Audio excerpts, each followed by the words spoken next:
ಎಲ್ರಿಗೂ ನಮಸ್ಕಾರ. ನಾನು ನಿಮ್ಮ ಪ್ರೀತಿಯ ಮಗಲ್ಮಕ್ಕಿ ಗಣೇಶ್, ಸ್ಥಾನಿಕ ಸಂಪಾದಕ ಅವಿನ್ ಟಿವಿ. ಒಂದು ವಿಶೇಷ ಸಂದರ್ಶನ ಅಂದರೆ ಕತೆ. ಎಲ್ಲ ಗ್ರಾಮ ಪಂಚಾಯತಿನೂ ಕೂಡ ಅಧ್ಯಕ್ಷರುಗಳನ್ನು ಮಾತಾಡಿಸ್ತಾ ಬಂದಿದ್ದೀನಿ. ಇದೀಗ 9ನೇ ಗ್ರಾಮ ಪಂಚಾಯತಿ, ಕತೆ 9. ಅವಿನ್ ಟಿವಿ ಹೀಗೆ ವಿಶೇಷ ಕಾರ್ಯಕ್ರಮಗಳನ್ನು ಮಾಡ್ತಾ ಇರುತ್ತೆ. ಈಗಾಗಲೇ ಗ್ರಾಮ ಪಂಚಾಯತಿ 9ನೇ ಅಧ್ಯಕ್ಷರು ನಮ್ಮ ಜೊತೆ ಇದ್ದಾರೆ.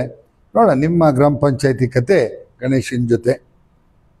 ಎಷ್ಟು ಜನ ಮೆಂಬರ್ ಇದ್ದಾರೆ, ಎಷ್ಟು ಹಳ್ಳಿಗಳು ಬರುತ್ತೆ, ಅವರಿಗೆ ಒಂದು ವರ್ಷದಲ್ಲಿ ಸರ್ಕಾರದಿಂದ ಏನು ದುಡ್ಡು ಬರುತ್ತೆ, ಈಗ ಅಧ್ಯಕ್ಷರಿಗಿರುವ ಸವಾಲುಗಳೇನು. ಈಗ ಪ್ರಥಮವಾಗಿ ಮೆಂಬರ್ ಆಗಿ ಉಪಾಧ್ಯಕ್ಷರು ಕೂಡ ಆಗಿದ್ದರು, ಈಗ ಅಧ್ಯಕ್ಷರಾಗಿದ್ದಾರೆ. ಈಗ ಸುಮ್ಮನೆ ಹೊರಗಡೆ ಜನರಲ್ಲಾಗಿ ಮಾತಾಡ್ತೀವಿ, ಗ್ರಾಮ ಪಂಚಾಯತಿ ಸರಿ ಇಲ್ಲ ಅಥವಾ ಗ್ರಾಮ ಪಂಚಾಯತ್ ಮೆಂಬರ್ ಸರಿ ಇಲ್ಲ, ಹೀಗೆಲ್ಲ. ಈಗ ಅವರೇ ಗ್ರಾಮ ಪಂಚಾಯತಿಗೆ ಬಂದಿದ್ದಾರೆ. ಯಾಕೆ ಎಲೆಕ್ಷನ್ ನಿಂತರು, ಗ್ರಾಮ ಪಂಚಾಯತಿಗೆ ಯಾಕೆ ಬಂದರು, ಈಗ ಏನು ಸವಾಲಿದೆ ಅವರಿಗೆ, ಇದನ್ನೆಲ್ಲ ಕೇಳ್ತಾ ಹೋಗೋಣ. ನಾವು ಆ ಕೆಲಸ ಮಾಡ್ತೀವಿ. ನಿಮಗೆ ಏನು ಕೆಲಸ ಅಂತಂದರೆ ಅವಿನ್ ಟಿವಿನ ಲೈಕ್ ಮಾಡಿ, ಶೇರ್ ಮಾಡಿ, ಕಾಮೆಂಟ್ ಮಾಡಿ. ನೀವು ನೋಡೋದ್ರ ಜೊತೆಗೆ ಉಳಿದವರು ಕೂಡ ನೋಡಲಿ. ಒಂದಷ್ಟು ಜನ ನಿಮಗೆ ಅನಿಸ್ಬೋದು ಏನು ನಮ್ಮನ್ನು ಕರೆದೇ ಇಲ್ಲಲ್ಲ ಅಂತ. ಉಳಿದ ಗ್ರಾಮ ಪಂಚಾಯತಿ ಅಧ್ಯಕ್ಷರುಗಳು ಬರ್ತೀನಿ ನಿಮ್ಮ ಹತ್ರನೂ ಬರ್ತೀನಿ. 29 ಗ್ರಾಮ ಪಂಚಾಯತಿನೂ ಕೂಡ ಮೀಟ್ ಮಾಡೋ ಒಂದು ಅವಕಾಶ ಬಂದಿದೆ. ವಾರದಲ್ಲಿ 2 ದಿನ ಮಾತ್ರ, ಶನಿವಾರ ಮಂಗಳವಾರ ಮಾತ್ರ ನಾವು ಈ ಕಾರ್ಯಕ್ರಮ ಮಾಡ್ತಾ ಇರೋದು. ಹಾಗಾಗಿ ನಿಮ್ಮಲ್ಲಿಗೂ ಕೂಡ ಬರ್ತೀನಿ. ಈಗ ಓಕೆ ವೀಕ್ಷಕರೇ, ನೀವು ಮಾಡಬೇಕಾದ ಕೆಲಸ ಲೈಕ್ ಮಾಡಿ, ಶೇರ್ ಮಾಡಿ, ಕಾಮೆಂಟ್ ಮಾಡಿ. ನಿಮ್ಮ ಗ್ರಾಮ ಪಂಚಾಯತಿ ಕತೆ ಗಣೇಶನ ಜೊತೆ. ಮೂಡಿಗೆರೆ ತಾಲೂಕಿನ ಬಾರ್ಡ್ರು, ಸಕಲೇಶ್ಪುರ ತಾಲೂಕಿನ ಎಂಟ್ರಿ, ಮೂಡಿಗೆರೆ ತಾಲೂಕಿನ ಕೊನೆ, ಅಲ್ಲಿರ್ತಕ್ಕಂಥ ಕಿರಗುಂದ ಗ್ರಾಮ ಪಂಚಾಯಿತಿ. ಈ ಕಿರಗುಂದ ಗ್ರಾಮ ಪಂಚಾಯತಿನಲ್ಲಿ ಅದರಲ್ಲಿ ವಿಶೇಷವಾಗಿ ಮಹಿಳೆಯೇ ಅಧ್ಯಕ್ಷರಾಗಿದ್ದಾರೆ. ಮಹಿಳೆಯೇ ಸ್ಟ್ರಾಂಗ್ ಗುರು ಅಂತಾರಲ್ಲ, ಹಾಗೆ ಮಹಿಳೆಯರ ಸ್ಟ್ರಾಂಗು ಅಧ್ಯಕ್ಷರಾಗಿದ್ದಾರೆ. ನೋಡೋಣ, ಅವ್ರನ್ನೇ ಮಾತಾಡಿಸ್ತಾ ಹೋಗ್ತೀನಿ. ನಮಸ್ಕಾರ ಮೇಡಮ್. ನಮಸ್ತೆ ಸರ್. ತಮ್ಮ ಪೂರ್ಣ ಹೆಸರು? ಸ್ವಾತಿಶ್ರೀ. ಮನೇಲಿ ಯಾರ್ಯಾರು ಇದ್ದಾರೆ? ನಾನು, ನಮ್ಮ ಮನೆಯವರು, ಮತ್ತೆ ನನ್ನ ಮಗ ಒಬ್ಬ ಇದ್ದಾನೆ 6 ವರ್ಷ, ಮತ್ತೆ ನಮ್ಮ ಅತ್ತೆ ಇದ್ದಾರೆ. ನಿಮ್ಮ ಮನೆಯವ್ರ ಹೆಸರೇನು? ರಾಘವೇಂದ್ರ ಅಂತ. ರಾಘವೇಂದ್ರ. ಆಹಾ. ನಿಮ್ಮ ವಿದ್ಯಾಭ್ಯಾಸ? PUC ಆಗಿದೆ. ಪ್ರಾಥಮಿಕ ವಿದ್ಯಾಭ್ಯಾಸ ಎಲ್ಲಿ ಮಾಡಿದ್ರಿ? ಫಸ್ಟು ಬೆಟ್ಟದ ಮನೆಯಲ್ಲೇ ಮಾಡಿದ್ದೆ. ಬೆಟ್ಟದ ಮನೆಯಲ್ಲೇ, ಆಮೇಲೆ ಚಿಕ್ಕಮಂಗ್ಳೂರು. ಅಂದ್ರೆ ನಿಮ್ಮ ತಾಯಿ ಊರು ಬೆಟ್ಟದ ಮನೆ? ತಾಯಿ ಮನೆ ಬೆಟ್ಟದ ಮನೆ. ಬೆಟ್ಟದ ಮನೆ. ಕಿರಗುಂದಕ್ಕೆ ಮದುವೆ ಆಗಿರೋದು ಅಥವಾ? ಇಲ್ಲ, ಬೆಟ್ಟದ ಮನೆಗೆ ಮದುವೆ ಆಗಿದೆ. ಸುಮ್ಮನೆ ಕುತೂಹಲಕ್ಕೆ ಕೇಳ್ತೀನಿ. Arrange marriage, love marriage? ಇಲ್ಲ, ಅರೇಂಜ್ ಮ್ಯಾರೇಜ್. ಓಕೆ, ಎಷ್ಟು ವರ್ಷ ಆಯ್ತು ಮದುವೆ ಆಗಿ? 7 ಆಯ್ತು. 7 ಇಯರ್ಸ್. 7 ವರ್ಷ ಆಯ್ತು. ಓಕೆ, ಈಗ ಈ ಗ್ರಾಮ ಪಂಚಾಯತಿಯ ಮೆಂಬರ್ ಆಗಬೇಕು, ಗ್ರಾಮ ಪಂಚಾಯತಿ ಒಳಗೆ ಹೋಗ್ಬೇಕು ಅಂತ ಯಾಕೆ ಅನ್ನಿಸ್ತು? ಯಾರಾದರೂ ವೆಲ್ ವಿಷರ್ಸು ಅಥವಾ ಗುರುಗಳು ಅಂತ ಹೇಳ್ತಾರೆ, ರಾಜಕೀಯ ಗುರುಗಳು ನಿಮ್ಮನ್ನು ಚುನಾವಣೆಗೆ ತಂದ್ರ, ಅಥವಾ ನಿಮಗೆ ಏನಾದರೂ ಗ್ರಾಮ ಪಂಚಾಯತಿ ಬಗ್ಗೆ ಅಸಡ್ಡೆ ಮೂಡಿ, ಯಾವುದೋ ಹಿಂದಿನ ಒಂದು ಘಟನೆ ಗ್ರಾಮ ಪಂಚಾಯತಿಯವ್ರು ಮಾಡಲಿಲ್ಲ, ನೋಡ ನಾನೇ ಹೋಗಿ ಯಾಕೆ ಸರ್ವಿಸ್ ಮಾಡಬಾರ್ದು ಅಂತ ಅನಿಸ್ತಾ? ಹೌದು, ನೀವು ಹೇಳಿದ 2 ವಿಷಯನೂ ಕರೆಕ್ಟೇ.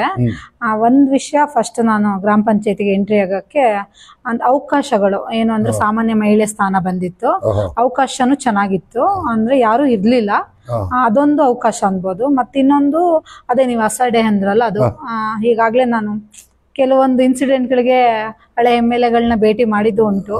ಕೆಲವೊಂದು ಕೆಲಸಗಳಿಗಾಗ್ಲಿ ಇದಕ್ಕಾಗ್ಲಿ, ಅದು ಅಧಿಕಾರ ಧೋರಣೆ ಅಂತಾರಲ್ವಾ, ಅದೊಂದು ಪರಿಸ್ಥಿತಿನೂ ನನಗೆ ಆಯ್ತು. ಅದಕ್ಕೋಸ್ಕರನೂ ಅನ್ಬಹುದು. ಅಂದ್ರೆ ಈಗ ನಾವ್ ಯಾರೇ ಒಂದು ಅಫಿಷಿಯಲ್ ಹತ್ರ ಅಥವಾ MLA MP ಹತ್ರ ಹೋಗೋದು, ಒಂದು ಡೆಸಿಗ್ನೇಷನ್ ಇದ್ರೆ, ಒಂದು ಗ್ರಾಮ ಪಂಚಾಯತಿ ಅಧ್ಯಕ್ಷ ಅಥವಾ ಉಪಾಧ್ಯಕ್ಷ ಅಂತ ಡೆಸಿಗ್ನೇಷನ್ ಇದ್ರೆ ಸ್ವಲ್ಪ ಸುಲಭ ಆಗುತ್ತೆ. ಇಲ್ಲ, ನಾನು ಸಾಮಾನ್ಯ ಜನ ಹಾಗೆ ಹೋಗಿದ್ದು, ನಾನು ಸಾಮಾನ್ಯ ವ್ಯಕ್ತಿಯಾಗೆ ಹೋಗಿದ್ದು. ಬಟ್ ಅವ್ರ ಹತ್ರ ಮಾಡ್ಬೋಂತ ಅವಕಾಶ ಇದ್ರೂ ಸಮೇತ ಮಾಡ್ಲಿಲ್ಲ. ಅಧಿಕಾರ ವಂಚನೆ ಅಂತಾರಲ್ವಾ, ಆ ತರ ಮಾಡ್ಬಿಟ್ರು. ಅದಕ್ಕೆ ಸಮಾನ ರೀತಿಲಿ ಇರ್ಬೇಕು ಅನ್ನೋದು ನನ್ನ ಒಂದು ಅಭಿಪ್ರಾಯ. ಅದಕ್ಕೋಸ್ಕರ ಈಗಿರೋ ಶಾಸಕರು ಏನ್ ಹೇಳ್ತಾರೆ? ಈಗ ಪರವಾಗಿಲ್ಲ, ಶಾಸಕರು ಮಹಿಳೆನೇ ಆಗಿರೋದ್ರಿಂದ ಎಲ್ಲದಕ್ಕೂ ಸ್ಪಂದನೆ ಮಾಡ್ತಾರೆ. ಯಾವ ವಿಷಯನೂ ಸಮೇತ ಅವರಿಂದ ಆಗಲ್ಲ ಅಂತ ಯಾವತ್ತೂ ಇಲ್ಲ. ಕ್ಷಣದಲ್ಲೇ ಪರಿಹಾರ ಕೊಡೋ ವ್ಯವಸ್ಥೆನೂ ಮಾಡ್ತಾರೆ. ಹೌದು, ವಿಶಾಲ ಹೃದಯ ಇದ್ದವರು. ಆ ಕ್ಷಣದಲ್ಲೇ ಹೌದು, ಇಲ್ಲ, ಆಗುತ್ತೆ, ಇಲ್ಲ ಅನ್ನೋ ಮಾಹಿತಿ ಸಮೇತ ಕೊಡ್ತಾರೆ ಅವರು. ನೀವು ಯಾವ್ದಾದ್ರು ಪಾರ್ಟಿಯಲ್ಲಿ ಇದ್ದೀರಾ? ಪಾರ್ಟಿ ಏನಿಲ್ಲ, ನನ್ನ ಬೆಂಬಲಿತ ಪಾರ್ಟಿ ಕಾಂಗ್ರೆಸ್. ಅದೇ. ಓಕೆ ಮೇಡಮ್, ಈಗ ಗ್ರಾಮ ಪಂಚಾಯತಿಗೆ ಬರೋಣ. ಹ್ಮ್ ಎಷ್ಟು ಜನ ಮೆಂಬರ್ ಇದ್ದೀರಿ? 7 ಇದೀವಿ ಸರ್. 7 ಜನ. 7 ಜನ. ನಿಮ್ಗೆ ಎಷ್ಟು ಊರು ಬರುತ್ತೆ? 7 ಊರು ಬರುತ್ತೆ. 7 ಊರು ಬರುತ್ತೆ. ಈಗ ಸರ್ಕಾರದಿಂದ ನಿಮ್ಗೆ 15 ಫೈನಾನ್ಸು ಈ ತರ ಎಲ್ಲ ಎಷ್ಟು ದುಡ್ಡು ಬರುತ್ತೆ ಮೇಡಮ್? ಒಂದು 14-15 ಚಿಲ್ಲರೆ ಬರ್ಬೋದು ಸರ್. ಲಕ್ಷ? ಲಕ್ಷ. 15 ಲಕ್ಷ ಬರುತ್ತೆ. ಆಹಾ. ಈಗ ಈಗ ಮತ್ತೆಲ್ಲ ಕೇಳ್ತಾ ಹೋಗ್ತೀವಿ. ಈಗ ನಿಮ್ಮ ಮುಂದೆ ಇರ್ತಕ್ಕಂಥ ಸವಾಲು ಏನು ಮೇಡಮ್? ಈಗ ಅಂದ್ರೆ ಕೆಲ್ಸಗಳದ ಅಲ್ಲ, ಎಲ್ಲ ಟೋಟಲಿ ಗ್ರಾಮ ಅಧ್ಯಕ್ಷ ಆಗಿ ಈಗ ನಾನು ಹೇಳ್ತಾ ಇರ್ತೀನಿ, ನೀವು ಗ್ರಾಮ ಪಂಚಾಯತ್ ಅಧ್ಯಕ್ಷರು ಅಂದ್ರೆ DC ಇದ್ದಂಗೆ. ನಿಮ್ಗೆ ಎಲ್ಲ ಇಲಾಖೆನೂ ಬರುತ್ತೆ. ಒಂದು ನಾಯಿಯಲ್ಲಿ ಸತ್ತೋಗಿದ್ರು ಕೂಡ ಗ್ರಾಮ ಪಂಚಾಯತಿ ಅಂತಾನೆ ಬರುತ್ತೆ. ಬೇರೆ ಬೇರೆ ಇಲಾಖೆಗಳು ಮಾಡೋ ಕೆಲಸ ಎಲ್ಲ ಗ್ರಾಮ ಪಂಚಾಯತಿ ಮಾಡಬೇಕು. ಹಾಗಾಗಿ ಈಗ ನಿಮಗಿರೋಂಥದ್ದು ಅಥವಾ ನಿಮ್ಮ ಮುಂದೆ ಇರ್ತಕ್ಕ ಟೇಬಲ್ಗಿರೋ ಫೈಲ್ಗಳು ಅಥವಾ ನಿಮಗೆ ಫೋನ್ ಮಾಡಿ ಹೇಳಂಥದ್ದು ಅಥವಾ ಕೇಳಂಥದ್ದು, ಜನ ರೋಡಲ್ಲಿ ನಡ್ಕೋಗತ್ತಿಗೋ ಒಂದು ಊರಿಗೆ ಹೋದ್ರೆ ಜನ ಕೇಳಂಥದ್ದು ಏನೇನಿದೆ, ಏನು ಸವಾಲಿದೆ? KB ಅದು ಸರ್. ತುಂಬಾ ಈಗ ಮಳೆ ಬಂದ್ ಹಾನಿ ಆಗಿರೋದ್ರಿಂದ ಆ ಕಂಬಗಳು ತುಂಬಾ ಹೋಗಿದೆ, ಮತ್ತೆ ಮನೆ ಮೇಲೆ ಬೀಳುವಂತ ಪರಿಸ್ಥಿತಿಗಳಿದೆ, ಮತ್ತೆ ಲೈನ್ಗಳು ಸಮೇತ ತುಂಬಾ ಉದ್ದ ಆಗಿ ಕಂಬಗಳು ಇಲ್ದಲೇ ಇರೋವಂಥದ್ದು. ಮತ್ತೆ ಎರಡನೇದಾಗಿ ರಸ್ತೆಗಳು ಸರ್. ತುಂಬಾ ಹಳ್ಳಿಗಾಡು ಮಲೆನಾಡು ಪ್ರದೇಶ ಆಗಿರೋದ್ರಿಂದ ರಸ್ತೆಗಳು ತುಂಬಾ ಡ್ಯಾಮೇಜ್ ಆಗಿದೆ. ರಸ್ತೆಗಳೇ ಇಲ್ಲ ಬಿಡಿ. ಮಲೆನಾಡು ಭಾಗದಲ್ಲಂತೂ ನಮ್ಮ ಕಡೆ ಉದುಸೆ ಚಕ್ಕುಡಿಗೆ ಸೈಡ್ ಅಂತೂ ರಸ್ತೆಗಳೇ ಇಲ್ಲ. ಈಗ ಆಯ್ತು, ಹಾಗೆ ಬರೋಣ. ಚರಂಡಿ ಅಂತ ಹೇಳಿರಿ, ಹೆಚ್ಚು ಬೇಡಿಕೆ ನಿಮ್ಗೆ ಬಾಕ್ಸ್ ಚರಂಡಿ ಇದೆಯಾ? ಬಾಕ್ಸ್ ಚರಂಡಿ ಒಂದು ಗ್ರಾಮ ಪಂಚಾಯತಿನಲ್ಲಿ ಜನರ ನಿರೀಕ್ಷೆಗೆ ಬಾಕ್ಸ್ ಚರಂಡಿ ಮಾಡಕ್ ಆಗುತ್ತಾ? ನಿರೀಕ್ಷೆಗೆ ಆಗಲ್ಲ. ಅಂದ್ರೆ ಒಂದು ಗ್ರಾಮಕ್ಕೆ ಒಂದು 2-3 ಅದು ನರೇಗಾದಲ್ಲಿ ಮಾಡುವಂತಹ ಮನಸ್ಥಿತಿ ಇರುವಂತವ್ರು ಕೈ ಜೋಡಿಸಿ ಮಾಡಿ 1-2 ಮಾಡ್ಬೋದು ವರ್ಷಕ್ಕೆ. ಹಾಗೇನೆ ಈಗ ಬಾಕ್ಸ್ ಚರಂಡಿ ಮಾಡೋದ್ರ ಜೊತೆಗೆ ಈಗಿರೋ ಚರಂಡಿಗಳನ್ನ ಮೇ ಅಥವಾ ಜೂನ್ ತಿಂಗಳಲ್ಲಿ ಒಂದಷ್ಟು ಕ್ಲೀನ್ ಮಾಡಿಸೋಂಥದ್ದು, ಅಲ್ಲಿ ರೋಡ್ ಸೈಡ್ ಇರ್ತಕ್ಕಂಥ ಬೇಲಿ ಇದನ್ನ ನೀಟ್ ಮಾಡೋಂಥದ್ದು, ಕಾಡು ಕಡ್ದು ಎಲ್ಲ ಆ ಥರದ್ದೆಲ್ಲ ಮಾಡಿಸ್ತೀರಾ? ಹ್ಞೂ ಸರ್, ಮಾಡಿಸ್ತೀವಿ. ಇದು ಹೂಳೆಪ್ಸೋದು ಅಂತಾರೆ ಚರಂಡಿದು. ಮಣ್ಣೆಲ್ಲ ತೆಗ್ಸಿ ಟ್ಯಾಕ್ಟ್ರಿಲಿ ಲೋಡ್ ಮಾಡಿಸೋದು. ಮತ್ತೆ ಅದೇ ಶಾಲಾ ಕಾಲೇಜುಗಳಿಗೆ ರಸ್ತೆ ಬದಿ ಎಲ್ಲ ಕ್ಲೀನ್ ಮಾಡೋದು, ಆ ಥರ ಕೆಲಸ ಎಲ್ಲ ಮಾಡಿಸ್ತೀವಿ. ಜೊತೆಗೆ ಏನಾಗುತ್ತೆ ಅಂದರೆ ಲಕ್ಷಾಂತರ ಅಲ್ಲ ಕೋಟ್ಯಾಂತರ ರೂಪಾಯಿ ರಸ್ತೆ ಹಾಳಾಗುತ್ತೆ ಇವತ್ತು. ಒಂದು ಚರಂಡಿ ಬ್ಲಾಕ್ ಆದ್ರೆ ಒಂದು ಕಡೆ ಅದು ಮತ್ತೆ ರಸ್ತೆ ಮೇಲೆ ಬಂದು ಆ ಕಡೆ ಹೋಗಿ ಈ ಕಡೆ ಹಿಂಗೆಲ್ಲ ಬಂದು ಇಡೀ ರೋಡೇ ಹಾಳಾಗುತ್ತೆ. ಈಗ ಒಂದಷ್ಟು ಗ್ರಾಮ ಪಂಚಾಯತಿ ಕಡೆಯಿಂದ ಸಾಧ್ಯ ಇಲ್ಲ ಅಂದರೆ ಸ್ವಯಂ ಸೇವಕರು ಅಥವಾ ನಿಮ್ಮ ಊರಿನಲ್ಲಿ ಇರ್ತಕ್ಕಂಥ ಯಾವ್ದಾದ್ರು ಸಂಘ ಸಂಸ್ಥೆಯವ್ರಿಗೆ ಹೇಳಿದರೆ, ಮತ್ತು ಇನ್ನೊಂದು ಗ್ರಾಮ ಪಂಚಾಯತಿ ವತಿಯಿಂದ ಇದು ಮೌಖಿಕವಾಗಿ ಹಾಗೇನೆ ನಿಮ್ಮ ಮನೆ ಹತ್ರ ನಿಮ್ಮ ತೋಟದ ಹತ್ರ ಇರ್ತಕ್ಕಂಥ ರಸ್ತೆನ ಒಂದಷ್ಟು ನೀವೇ ಕ್ಲೀನ್ ಮಾಡಿ ಅಂತ ಹೇಳ್ಬೋದಲ್ಲ? ಹೇಳಿದೀನಿ ಸರ್. ಹೇಳಿದ್ದೀರಾ? ಆದಷ್ಟು ನಾನು ಗ್ರಾಮ ಸಭೆ ವಾರ್ಡ್ ಸಭೆಗಳಲ್ಲಿ ಮತ್ತೆ ಈಗ ಪಬ್ಲಿಕ್ಗಳು ಏನು ಲೆಟ್ರ್ ತಂದು ಕೊಡ್ತಾರೆ, ಮೇಡಮ್ ಇಲ್ಲ ಅದಿಲ್ಲ ಇದಿಲ್ಲ ಅಂದಾಗ ಪ್ಲೇಸ್ ನೋಡಿ ಸಾರ್ವಜನಿಕ ಪ್ಲೇಸ್ ಆದ್ರೆ ನೀವೇ ಮಾಡ್ಬೋದಲ್ಲ, ಇದಕ್ಕೆಲ್ಲ ಎಲ್ಲಿ ಫಂಡ್ ತರಕ್ ಹೋಗೋದು, ಮಾಡ್ಬೋದಲ್ಲ ಆಗೋ ಕೆಲಸಗಳು ಮಾಡಿ ಅಂತಾನು ಸಲಹೆ ಕೊಟ್ಟಿದ್ದೀನಿ ನಾನು. ಈಗ ಎಲೆಕ್ಟ್ರಿಸಿಟಿ ಹೇಳಿದ್ರಿ, ಈಗಾಗಲೇ ಮೊನ್ನೆನೂ ಕೂಡ ಒಂದು ಸ್ಟ್ರೈಕ್ ಕೂಡ ಮಾಡಿದ್ರಿ ಜನಾಪುರದಲ್ಲಿ. ನಾವು ಅವಿನ್ ಟಿವಿಯಿಂದ ಕೂಡ ನ್ಯೂಸ್ ಮಾಡಿದ್ವಿ ಅದನ್ನ. ಅದು 1-2 ದಿನದ್ದಲ್ಲ, ಅದು ಬಹಳ ವರ್ಷದ ಸಮಸ್ಯೆ. ಈಗ ಮೊನ್ನೆ ಮಳೆ ಬಂದಾಗೇನು ಸಮಸ್ಯೆ ಆಗಿದ್ದಲ್ಲ, ಅದು ಗೋಣಿಬೀಡು ಹೋಬಳಿ ಅಂತಂದರೆ ಅದು ಯಾವಾಗಲೂ ಎಲೆಕ್ಟ್ರಿಸಿಟಿದು ಸಮಸ್ಯೆ. ಇದ್ರ ಬಗ್ಗೆ ನೀವು ಶಾಸಕರ ಗಮನಕ್ಕೆ ಅಥವಾ ಸಂಬಂಧಪಟ್ಟ ಇಲಾಖೆ ಮುಖ್ಯಸ್ಥರಿಗೆ ತಿಳಿಸಿದ್ದೀರಾ? ಹೌದು ಸರ್. ಏನ್ ಹೇಳ್ತಾರೆ? ಲಾಸ್ಟ್ ವೀಕಲ್ಲಿ ಸಹ AW ಅವರಿಗೆ ಒಂದು ಫೋನ್ ಮಾಡಿದ್ದೆ, ಮತ್ತೆ ಲೆಟ್ರನ್ನ ಕಳಿಸಿದ್ದೆ. ಅವರು ಅವ್ರ ಕೆಳಗಿರೋಂಥ ಅಧಿಕಾರಿಗಳಿಗೆ ಲೆಟ್ರ್ ಮೂಲಕ ಹಾಕೋದು, ಫಾಲೋ ಅಪ್ ಮಾಡಿ ಅಂತ ಹೇಳೋದು, ಈ ತರ ಅಷ್ಟೇ ಸರ್. ಅದೇ ಈ ತರ ಆಗುತ್ತೆ ಬಿಟ್ರೆ ಪ್ರೊಸೀಜರ್ ಏನು ಮುಂದಕ್ಕೆ ಹೋಗಲ್ಲ. ಮತ್ತೆ ನಾವು ಲೆಟರ್ ಹಾಕೋದು, ಅವ್ರು ಬಂದು ಇವ್ರಿಗೆ ಹೇಳೋದು, ಅಷ್ಟೇ ನಿಲ್ಲುತ್ತೆ. ಅದು ಒಂದು ವಿಶೇಷ. ನಿಮ್ಮ ಉಗ್ಗಳ್ಳಿಯವರೇ ಫೋನ್ ಮಾಡಿದ್ರು, ನನಗೆ ಹೇಳಿದ್ರು, ನೋಡಿ ಏನಾಗುತ್ತೆ ಅಂದ್ರೆ 1 ಗಂಟೆ ರಾತ್ರಿ ಅಥವಾ 2 ಗಂಟೆ ಕರೆಂಟ್ ಕೊಡ್ತಾರೆ, ಹಗಲಂತೂ ಇರೋದೇ ಇಲ್ಲ ಕರೆಂಟು. ರಾತ್ರಿ ಸಮಸ್ಯೆ ಆಗೈತೆ. ಅದು ಗುಡ್ಡಗಾಡು ಪ್ರದೇಶ ಆಗಿರೋದ್ರಿಂದ ಒಂದಷ್ಟು ಎಲೆಕ್ಟ್ರಿಸಿಟಿ ಬೇಕಾಗುತ್ತೆ. ಈಗ ಶಾಸಕಿಯವರು ಕೂಡ ಒಂದಷ್ಟು ಹೇಳಿದ ತಕ್ಷಣ ನೀವು ಹೇಳಿದ್ರೆ ರಿಯಾಕ್ಟ್ ಮಾಡ್ತಾರೆ. ಅದು ಒಂದು ಆಗುತ್ತೆ ಅಂತಾರೆ, ಇಲ್ಲ ಅಂತಾರೆ. ಆಗಂಥದ್ನಂತೂ ಖಂಡಿತವಾಗಿಯೂ ಮಾಡ್ತಾರೆ. ಹಾಗಾಗಿ ನಿಮ್ಮ ಮುಂದೆ ಇರ್ತಕ್ಕಂಥ ಸವಾಲು ನೋಡಿ ಅದೇನೆ. ಓಕೆ, ನೆಕ್ಸ್ಟ್ ಈಗ ಅಲ್ಲಿ ಬೀದಿ ದೀಪಗಳದ್ದು ಎಲ್ಲ ವ್ಯವಸ್ಥೆ ಇದೆ. ಅದು ಏನೋ ಕಾಂಟ್ರಾಕ್ಟರ್ ಯಾರಿಗೆ ಕೊಡ್ತೀರಿ, ಅದು ಸಮರ್ಪಕವಾಗಿ ನಡೀತಾ ಇದೆಯಾ? ಬೀದಿ ದೀಪದ್ದು ಅಂತಂದ್ರೆ ವಾಟರ್, ಇನ್ನು ಕುಡಿಯೋ ನೀರಿನ ವ್ಯವಸ್ಥೆ ಇಡೀ ನಿಮ್ಮ 7 ಊರುಗಳಲ್ಲೂ ಗ್ರಾಮ ಪಂಚಾಯತಿ ವ್ಯಾಪ್ತಿನಲ್ಲಿ ಕುಡಿಯೋ ನೀರು ಎಲ್ಲೂ ಏನು ತೊಂದರೆ ಆಗಿಲ್ವಾ? ಅಂದ್ರೆ ಕೆಲವೊಂದ್ ಕಡೆ ಈಗ ಹೇಳಿದ್ನಲ್ಲ ಚಕ್ಕೋಡ್ಗೆ, ಉದುಸೆ, ದೀನೆಕೆರೆ ಎಲ್ಲ ಹಳ್ಳದ ನೀರೇ ಸಪ್ಲೈ ಇರೋದು. ಹೇಮಾವತಿ ಪಕ್ಕದಲ್ಲಿ ಹೇಮಾವತಿ ಪಕ್ಕದ ಇರೋದ್ರಿಂದ ಸಪ್ಲೈ ಹಳ್ಳದ ನೀರೇ ಇರೋದು. ಕೆಲವೊಂದು ಬೆಟ್ಟದ ಮನೆ, ಕೈಮರ, ಉದುಸೆ, ದೀನೆಕೆರೆ ಹತ್ರ ಎಲ್ಲ ಬೋರ್ವೆಲ್ ವ್ಯವಸ್ಥೆ ಇದೆ. ಮತ್ತೆ JJM ವ್ಯವಸ್ಥೆ ಸಮೇತ ಈಗಾಗಲೇ 2-3 ಊರ್ ಕವರ್ ಮಾಡಿದ್ದಾರೆ. ಕೆಲ್ಸನೂ ಪ್ರೋಗ್ರೆಸ್ ಅಲ್ಲಿ ಇರೋದ್ರಿಂದ ತೊಂದರೆ ಏನಿಲ್ಲ ನೀರಿಗೇನು. JJM ಅಂದ್ರೆ ಮನೆ ಮನೆಗೂ ನೀರು ಕೊಡುವಂಥದ್ದು. ಓಕೆ, ಅದು ಒಂದು ಒಳ್ಳೆಯ ವಿಚಾರನೆ. ಅದು ಬಹಳಷ್ಟು ವರ್ಷದಿಂದ ನೆನೆಗುದ್ದಿಗೆ ಬಿದ್ದ ಸೆಂಟ್ರಲ್ ಗೌರ್ಮೆಂಟ್ ಸ್ಕೀಮ್ ಅಂತ ಕಾಣುತ್ತೆ. ಓಕೆ ಮೇಡಮ್, ಈಗ ನಿಮಗೆ ಒಟ್ಟು ಎಷ್ಟು ಮೋಟರ್ಗಳಿದೆ? 15 ಬರುತ್ತೆ. 15 ಮೋಟರ್ ಬರುತ್ತೆ. ಈಗ ನೀವು ಏನು ವಾಟರ್ ಟ್ಯಾಕ್ಸ್ ಹಾಕ್ತೀರಿ, ಆ ವಾಟರ್ ಟ್ಯಾಕ್ಸ್ ನ ಎಲ್ಲರೂ ಕಟ್ತಾರ ಸರಿಯಾಗಿ? ಒಂದು 100% ಬರುತ್ತಾ? ಅದೇ ಸ್ವಲ್ಪ ಕಷ್ಟ ಸರ್. 2-3 ವರ್ಷದ ಬಾಕಿ ಇರೋದು ಇದೆ ಈಗ ಕಂದಾಯಗಳು. ಕೆಲವರು ಕೊಡ್ತಾರೆ. ಅದಕ್ಕೆ ಏನಾದ್ರು ಒಂದು ವಿಶೇಷ ತಂಡ ರಚನೆ ಮಾಡಿ ಮನೆ ಮನೆಗೆ ಹೋಗಿ ಕೇಳಂಥದ್ದು, ಈ ತರ ಇಲ್ಲ ಅಂದ್ರೆ ಕನೆಕ್ಷನ್ ತಪ್ಪಿಸ್ತೀವಿ ಅಂತ ಹೇಳಂಥದ್ದು, ಈ ತರದೆಲ್ಲ ಏನಾದ್ರು ಮಾಡಿದ್ರೆ? ಸರ್, ಈಗ ನಮಗೇನ್ ಸಮಸ್ಯೆ ಆಗ್ತಾ ಇರ್ಲಿಲ್ಲ. ಈಗ 1-2 ವರ್ಷದಿಂದ ಬಿಲ್ ಕಲೆಕ್ಟರ್ ಸಮೇತ ನಮಗಿಲ್ಲ. ಹಾಗಾಗಿ ನಮ್ಮ ಸೆಕ್ರೆಟರಿಯವರು, DO ಹೀಗೆ ಸ್ಟಾಫ್ ಮೆಂಬರ್ಸೇ ಹೋಗಿ ವಾರದಲ್ಲಿ 2-3 ದಿನ ಕಲೆಕ್ಷನ್ ಮಾಡ್ಕೊ ಬರ್ತಾರೆ. ಯಾಕೆ ಬಿಲ್ ಕಲೆಕ್ಟರ್ ಇಲ್ಲ ಮೇಡಮ್? ಬಿಲ್ ಕಲೆಕ್ಟರ್ ಒಬ್ರು ಇದ್ರು ಸರ್. ಅವ್ರನ್ನ ಪಕ್ಕದ ಗ್ರಾಮ ಪಂಚಾಯತಿಗೆ ಏನು 3 ದಿನ ಅಲ್ಲಿ 3 ದಿನ ಇಲ್ಲಿ ಅಂತೇಳಿ ಕಾರ್ಯನಿರ್ವಾಹಕಕ್ಕೆ ಹಾಕಿದ್ರು. ಈಗ ಸದ್ಯಕ್ಕೆ ಯಾರನ್ನೂ ಕೊಟ್ಟಿಲ್ಲ. ಕೇಳಿದೀವಿ ಸರ್, ಲೆಟರ್ ಎಲ್ಲ ಹಾಕಿದೀವಿ. ಹೌದು. ಈಗ ನೀರಿನ ತೆರಿಗೆ ಏನು ವಸೂಲ್ ಮಾಡ್ತೀರಿ, ಆ ದುಡ್ಡೇ ಸಾಕ ನಿಮಗೆ? KPTC ಅಲ್ಲಿ ಕಟ್ಟದ ಸಾಕಾಗುತ್ತಾ? ಇಲ್ಲ ಸರ್, ಹಳೇದೇನಾದ್ರು ಬಾಕಿ ಇದೆಯಾ? ಇದೆ ಸರ್ ಸ್ವಲ್ಪ.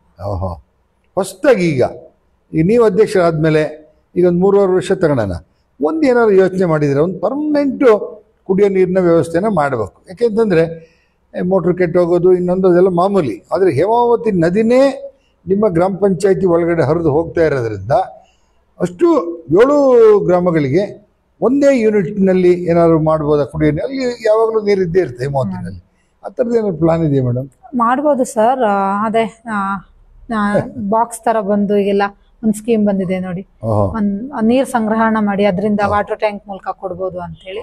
ಅದ್ರಿಂದ ನೀರಿನ ಸಮಸ್ಯೆ ಇಲ್ದಲೇ ಇರೋದ್ರಿಂದ ಯಾರು ಕೈ ಹಾಕಕ್ ಹೋಗಿಲ್ಲ. ಟೋಟಲಿ ನೀರಿಂದ ಏನು ಸಮಸ್ಯೆ ಇಲ್ಲ, ನೀರಿನ ಸಮಸ್ಯೆ ಇಲ್ಲ. ರಸ್ತೆ ಕೇಳ್ತಾರೆ ಅಂದ್ರೆ ಗ್ರಾಮ ಪಂಚಾಯತಿಗೆ ರೋಡಿಗೆ ಅಂತ ಅನುದಾನ ಕಡಿಮೆ ಅಲ್ಲ ಬರೋದು? ಅನುದಾನ ಇಲ್ಲ. ಈಗ ನೀವು ಕಾಂಗ್ರೆಸ್ ಅಂತ ಗುರುಸುಗಂಡು ಚುನಾವಣೆಗೆ ನಿಲ್ಲದೇ ಇದ್ರು ಕೂಡ ಕಾಂಗ್ರೆಸ್ನವರು ಅಂತ ನಿಂತು ಈಗ ನಿಮ್ಮವರೇ MLA ಆಗಿರೋದ್ರಿಂದ, ಜೊತೆಗೆ ಕಾಂಗ್ರೆಸ್ ಸರ್ಕಾರ ಇರೋದ್ರಿಂದ ಒಂದಷ್ಟು ಹೊಸ ಯೋಜನೆಗಳನ್ನು ಏನಾದ್ರು ತರಬೇಕು ಅಂತ ಪ್ಲಾನ್ ಇದೆಯಾ ಮೇಡಮ್? ಈಗಾಗಲೇ ಅವರು 1 ಕೋಟಿಯಷ್ಟು ಕಿರುಗುಂದಕ್ಕೆ ಅನುದಾನ ಇಟ್ಟಿದ್ದೀನಿ ಅಂತ ಹೇಳಿದ್ದಾರೆ. ಅಲ್ಲ, ಟೋಟಲಿ ಗೋಣಿಬೀಡು ಗ್ರಾಮ ಪಂಚಾಯತಿಗೆ 1 ಕೋಟಿ ಅಂತ ಇತ್ತು ಮೊನ್ನೆ. ಅದೇ ಇಟ್ಟಿದ್ದೀನಿ ಅಂತ ಹೇಳಿದ್ದಾರೆ. ಅದೇ ಅವ್ರು ಕೊಟ್ಟಿರೋಂತ ಅನುದಾನದಲ್ಲಿ ಸ್ವಲ್ಪ ರಸ್ತೆಗಳು ಕವರ್ ಆಗ್ತವೆ. ಇನ್ನು ರಸ್ತೆಗಳು, ಬಾಕ್ಸ್-ಚರಂಡಿಗಳು, ಅದೇ KBಗೆ ಸಂಬಂಧಪಟ್ಟಂಗೆ ಕೆಲಸಗಳು ಸ್ವಲ್ಪ ಬಾಕಿ ಆಗುತ್ತೆ. ವಾಟರ್ ಮ್ಯಾನ್ ಎಷ್ಟು ಜನ ಇದ್ದಾರೆ ಮೇಡಮ್? ವಾಟರ್ ಮ್ಯಾನ್ ಪರ್ಮನೆಂಟ್ ಇಲ್ಲ ಸರ್. ಗ್ರಾಮಕ್ಕೆ ಒಬ್ಬೊಬ್ರು ಅಂತ ಇದ್ದಾರೆ. ಈಗ ನಿಮ್ಮ ವಾಟರ್ ಬಿಲ್ ಅಲ್ಲಿ ಅವರಿಗೆಲ್ಲ ವಾಟರ್ ಮ್ಯಾನ್ ಗಳಿಗೆ ಸಂಬಳ ಕೊಡಕ್ ಆಗುತ್ತಾ? ಸಂಬಳ ಪರ್ಮನೆಂಟ್ ತೆಕ್ಕೊಂಡ್ರೆ ಕೊಡಬಹುದು. ಆದ್ರೆ ತೆಕ್ಕೊಳಕ್ ಏನಾಗಿದೆ ಅಂದ್ರೆ ಇಲ್ಲಿ ಸಣ್ಣ ಸಣ್ಣ ಗ್ರಾಮ ಇರೋದ್ರಿಂದ ಒಂದೊಂದು ಗ್ರಾಮಕ್ಕೂ ಒಬ್ಬೊಬ್ರು ವಾಟರ್ ಮ್ಯಾನ್ ಗಳು ಬೇಕಾಗುತ್ತೆ. ಒಬ್ರಿಂದ ಎಲ್ಲದು ಕವರ್ ಮಾಡಕ್ ಆಗಲ್ಲ, ಹಾಗಾಗಿ ಸಮಸ್ಯೆ. ಅಲ್ಲ, ಈಗ ನೀರಿನ ಬಿಲ್ ಕರೆಕ್ಟ್ ಆಗಿ ಕೊಟ್ರೆ ವಾಟರ್ ಮ್ಯಾನ್ ಸಂಬಳ ಕೊಡಬಹುದಲ್ಲ? ಕೊಡಬಹುದು. ಇನ್ನು ನಿಮ್ಮ ಗ್ರಾಮ ಪಂಚಾಯತಿನಲ್ಲಿ ಶಾಲೆಗಳು ಬರುತ್ತೆ? ಎಷ್ಟು ಶಾಲೆ ಬರುತ್ತೆ? ಶಾಲೆ 4 ಇದೆ ಸರ್. 4 ಶಾಲೆ. ಅಂಗನವಾಡಿನೂ 5 ಇದೆ ಸರ್. 5 ಅಂಗನವಾಡಿ. ಈ ಅಂಗನವಾಡಿ ಅಥವಾ ಸರ್ಕಾರಿ ಶಾಲೆಗಳು ಕಟ್ಟಡಗಳೇನಾದ್ರು ಬಿದ್ದು ಹೋಗಿರೋಂಥದ್ದು, ಬೀಳಕ್ಕಾಗಿರೋಂಥದ್ದು, ಅದನ್ನೇನಾದ್ರು ದುರಸ್ತಿ ಮಾಡ್ಬೇಕಾಗಿರೋಂಥ ಆ ಥರದ್ದು ಏನಾದ್ರು ಇದೆಯಾ? ಹೌದು ಸರ್. ಈಗ ಅಂಗನವಾಡಿಗಳನ್ನೆಲ್ಲ ನಾವು ಪ್ರತಿ ವರ್ಷ ನಮಗೆ ಕೇಳ್ತಾರೆ ಪಂಚಾಯತಿಯಿಂದ, ಏನಾದ್ರು ದುರಸ್ತಿ ಇದ್ರೆ ಕೊಡಿ ಅಂತ ತಾಲೂಕ್ ಪಂಚಾಯತಿಯಿಂದ. ಈಗಾಗಲೇ ನಾವು 2-3 ಅಂಗನವಾಡಿನೂ ಕೊಟ್ಟು ಮತ್ತೆ ಶಾಲೆಗಳನ್ನ ಕೊಟ್ಟು ದುರಸ್ತಿ ಮಾಡಿಕೊಟ್ಟಿರೋದು ವ್ಯವಸ್ಥೆನ ಸಮೇತ ಮಾಡಿದ್ದೀವಿ. ಯಾಕೆಂದ್ರೆ ಅಂಗನವಾಡಿಗಳು ಇವತ್ತು ಬಹಳ ಪ್ರಾಮುಖ್ಯತೆ ವಹಿಸಿದೆ. ಯಾಕೆಂದ್ರೆ ಯಾವಾಗ LKG UKG ಸ್ಟಾರ್ಟ್ ಆಯ್ತು ಅಲ್ಲಿಂದ ಅಂಗನವಾಡಿನಲ್ಲೂ ಒಂದು ಒಳ್ಳೆ ವಿದ್ಯಾಭ್ಯಾಸದ ಬಗ್ಗೆ ಜನಗಳಿಗೆ ಒಂದು ಆಸಕ್ತಿ ಇದೆ. ಹಾಗಾಗಿ ಇವತ್ತು ತಾಯಿ ಕೈಯಿಂದ ಮಗು 3 ವರ್ಷ ಆದ ತಕ್ಷಣ ಅಂಗನವಾಡಿಗೆ ಹೋಗುತ್ತೆ. ಹಾಗಾಗಿ ಅಂಗನವಾಡಿನ ಇಂಪ್ರೂವ್ ಮಾಡೋದ್ರಿಂದ ಒಂದು ತಾಯಿಯ ಮಮತೆ ಮತ್ತು ಪ್ರಾಥಮಿಕ ಹಂತದ ಎಲ್ಲ ಸಂಸ್ಕೃತಿ ಆಗಲಿ, ಒಂದು ಫುಡ್ಡು, ಡ್ರೆಸ್ಸು, ನೀಟು, ಕ್ಲೀನ್ ಪ್ರತಿಯೊಂದು ಕೂಡ ಅಂಗನವಾಡಿಯಿಂದ ಶುರು ಆಗುತ್ತೆ. ಹಾಗಾಗಿ ನೀವು ಒಂದು ಮಹಿಳೆ ಆಗಿರೋದ್ರಿಂದ ಮಕ್ಕಳು ಹೆಂಗೆ ಬೆಳೆಸ್ಬೇಕು ಅಂತ ಗೊತ್ತು. ಹಾಗಾಗಿ ಅಂಗನವಾಡಿಗೆ ಹೆಚ್ಚು ಒತ್ತು ಕೊಡಬೇಕು ಅಂತ ಹೇಳ್ತೀನಿ. ಏನಂತೀರಿ? ಹೌದು ಸರ್, ಹೌದು. ನಾವು ಪ್ರತಿ ವರ್ಷನೂ ಒಂದು ಫಂಕ್ಷನ್ ತರ ಮಾಡ್ಕೊಳ್ತೀವಿ. ಒಂದೊಂದು ಅಂಗನವಾಡಿಗೆ ಒಂದ್ ಕಿಟ್ ಕೊಡೋ ಅಂತದ್ದು, ಒಂದು ಚೇರ್ ಆಗಿರ್ಲಿ, ಬೀರ್ ಆಗಿರ್ಲಿ, ಅವ್ರಿಗೆ ಏನ್ ಮೂಲಭೂತ ಸೌಕರ್ಯಗಳು ಏನ್ ಬೇಕು ಫಸ್ಟ್ ಶಾಲೆ ಅಂಗನವಾಡಿಗೆ ಒದಗಿಸೋ ಕೆಲಸ ಫಸ್ಟ್ ಪಂಚಾಯತಿಂದ ಮಾಡ್ತೀವಿ. ನೀವು ಶಾಲೆ ಮತ್ತು ಅಂಗನವಾಡಿಗಳಿಗೆ ತಿಂಗಳಲ್ಲಿ ಒಂದ್ಸರಿ 2 ತಿಂಗಳಿಗೆ ಈ ತರ ಏನಾದ್ರು ಹೋಗೋ ಅಭ್ಯಾಸ ಇದೆ? ಭೇಟಿ ಮಾಡೋ ಪಿಡಿಒ ಜೊತೆ ಹೋಗ್ತೀರಾ ಅಥವಾ ಮೆಂಬರ್ಗಳ ಜೊತೆ? ಇಲ್ಲ, ಪಿಡಿಒ ಜೊತೆನೆ ಹೋಗ್ತೀವಿ. Okay madam. ಈಗ ಕೊನೆಯದಾಗಿ ನಿಮಗೆ ನಿವೇಶನದ್ದೊಂದು ದೊಡ್ಡ ಸಮಸ್ಯೆ ಎಲ್ಲ ಗ್ರಾಮ ಪಂಚಾಯತಿನಲ್ವಾ? ಈಗ ನಿಮ್ಮ ಗ್ರಾಮ ಪಂಚಾಯತಿನಲ್ಲಿ ಎಷ್ಟು ಅರ್ಜಿ ಬಂದಿದೆ ನಿವೇಶನಕ್ಕೆ? 40 ಅರ್ಜಿ ಬಂದಿದೆ. 40 ಅರ್ಜಿ ಇದೆ. ಈಗ ಅರ್ಜಿಗಳಲ್ಲಿ ಒಂದನ್ನ ಪರಿಗಣಿಸಿ 40 ಅಂದ್ರೆ 40ನೇ ಪರಿಗಣಿಸಿ ಕೊಡಬೇಕು ಅಂತಂದ್ರೆ ನಿಮ್ಗೊಂದು 3-4 ಎಕರೆ ಜಮೀನು ಬೇಕು. ಸರ್ಕಾರಿ ಭೂಮಿ ಇದೆಯಾ ಅಲ್ಲಿ? ಇದೆ ಸರ್. ನಿವೇಶನ ಯಾಕೆ ಕೊಡ್ತಾ ಇಲ್ಲ ಮತ್ತೆ? ನಿವೇಶನಕ್ಕಂತೇಳಿ ಈಗಾಗಲೇ 1.5 ತಿಂಗಳಲ್ಲಿ 3 ಎಕರೆ ಮಂಜೂರಿ ಮಾಡಿ ಕೊಟ್ಟಿದ್ದಾರೆ ಪುದುಸೆಯಲ್ಲಿ. ನಾವು ಪ್ರಪೋಸಲ್ ಎಲ್ಲ ಕಳ್ಸಿದ್ದಾರೆ. ಅದೇನಾಗಿದೆ ಅಂದ್ರೆ ಹಳ್ಳದ ಸೈಡ್ ಇರೋದ್ರಿಂದ ಹಳ್ಳ ಹತ್ತುತ್ತೆ ಅಂತ ಹೇಳಿ ಅಲ್ಲೇ ನಿಲ್ಸಿದಾರಷ್ಟೇ. ಇನ್ ಮುಂದೆ ಈಗ ಚಕ್ಕುಡ್ಗೆಲು ಸಮೇತ ಇದೆ, ಸರ್ಕಾರಿ ಜಾಗ ಇದೆ, ಅಲ್ಲೂ ಈಗ ನೆಕ್ಸ್ಟ್ ಮೀಟಿಂಗ್ ಅಲ್ಲಿ ಹಾಕ್ಬೇಕು, ಈ ಜಾಗದಲ್ಲಿ ಇದೆ ಹಾಕ್ಕೊಡಿ ಅಂತ ಹೇಳಿ. ಈಗ ನಾವು ಫಾಲೋ ಅಪ್ ಮಾಡಿ ಅವ್ರಿಗೆ 3 ಎಕರೆ ನಿಮಗೆ ಸ್ಯಾಂಕ್ಷನ್ ಮಾಡಿ ಕೊಟ್ಟಿರೋದು. ಅಲ್ಲ, ನಿಮ್ಮ ಅನಿಸಿಕೆ ಪ್ರಕಾರ ಆ ಭೂಮಿನಲ್ಲಿ ಯೋಗ್ಯ ಆಗಲ್ವಾ? ನೀವು ಮನೆ ಕಟ್ಟಕ್ಕೆ ಯೋಗ್ಯ ಅಲ್ವಾ ಅದು? ಅಂದ್ರೆ ಕಾಲಕ್ರಮೇಣ ಮತ್ತೆ ಹಳ್ಳ ಬಂದು ಮತ್ತೆ ಫ್ಲಡ್ ಆಗುತ್ತೆ ಅನ್ನೋ. ಹೌದು. ಈಗ ನಿಮ್ ಪಕ್ಕದ ಹಂತೂರ್ನಲ್ಲಿ ಹೊಳೆ ಪಕ್ಕ ಮತ್ತೆ ನಿಮ್ ಗ್ರಾಮ ಪಂಚಾಯತಿನೇ ಬೇರೆ ಕಡೆ ನಿವೇಶನ ಇಲ್ದವ್ರಿಗೆ ಕೊಟ್ಟಿದಾರಲ್ಲ ರೋಡ್ ಸೈಡ್? ಅದೇ ಹುಗ್ಗೇಳಿಯವರಿಗೆ ಕೊಟ್ಟಿದ್ದು. ಹುಗ್ಗೇಳಿಯವರಿಗೆ ಅಲ್ಲಿ ಎಷ್ಟು ಮನೆ ಕೊಟ್ಟಿದ್ದಾರೆ? ಅಲ್ಲಿ 30 ಚಿಲ್ಡ್ರೆ ಅಂತ ಇದ್ದಿದ್ದು, 30 ಅಂತ ಇದ್ದಿದ್ದು, 54 ಮನೆಗಳನ್ನ ಕೊಟ್ಟಿದ್ದಾರೆ. ಎಲ್ಲ ಅಲ್ಲಿ ವಾಸವಾಗಿದ್ದಾರೆ, ಬಂದಿದ್ದಾರೆ. ಈಗ ಒಂದು 10-15 ಜನ ಬಂದಿದ್ದಾರೆ ಸರ್. ಅಂದ್ರೆ ಈಗ ನಿಮ್ಗೀಗ ಅದೇ ಚಕ್ಕುಡಿಗೆ ಜಾಗ ಆಗದೆ ಇದ್ರೆ ಈ 40 ನಿವೇಶನಗಳನ್ನು ಕೊಡೋದಕ್ಕೆ ಬೇರೆ ಎಲ್ಲಿ ಮಾಡ್ತೀರಿ ಜಾಗ? ಚಕ್ಕುಡ್ಗೆ ಇಲ್ಲ ಅಂದ್ರೆ ಈಗಾಗ್ಲೇ ಅದೇ ಸರ್ ಕೊಟ್ಟಿದಾರಲ್ವಾ, ಸರ್ಕಾರಿ ಜಾಗ ಎಲ್ಲಿದೆ ಅನ್ನೋದನ್ನ ಗುರುತಿಸ್ಬೇಕು ಒಂದ್ಸಲ. ಈಗ ಸರ್ಕಾರಿ ಜಾಗ ಎಲ್ಲಿದೆ ಗುರ್ಸಿ ಅಂತ ಹೇಳಿ ಶಾಸಕರು ಹೇಳ್ತಾರೆ. ಅಧಿಕಾರಿಗಳು ಅಲ್ಲಿಲ್ಲ ಸರ್, ಇಲ್ಲಿಲ್ಲ, ಅಥವಾ ಇದ್ರೂ ಕೂಡ ಅದನ್ನ ಡೀಮ್ಡ್ ಫಾರೆಸ್ಟ್, ಸೋಷಿಯಲ್ ಫಾರೆಸ್ಟ್, ಹಾಗಾಗಿ ಫಾರೆಸ್ಟಿಗೂ ಕಂದಾಯ ಇಲಾಖೆಗೂ ತುಂಬಾ ಗೊಂದಲ ಇದೆ.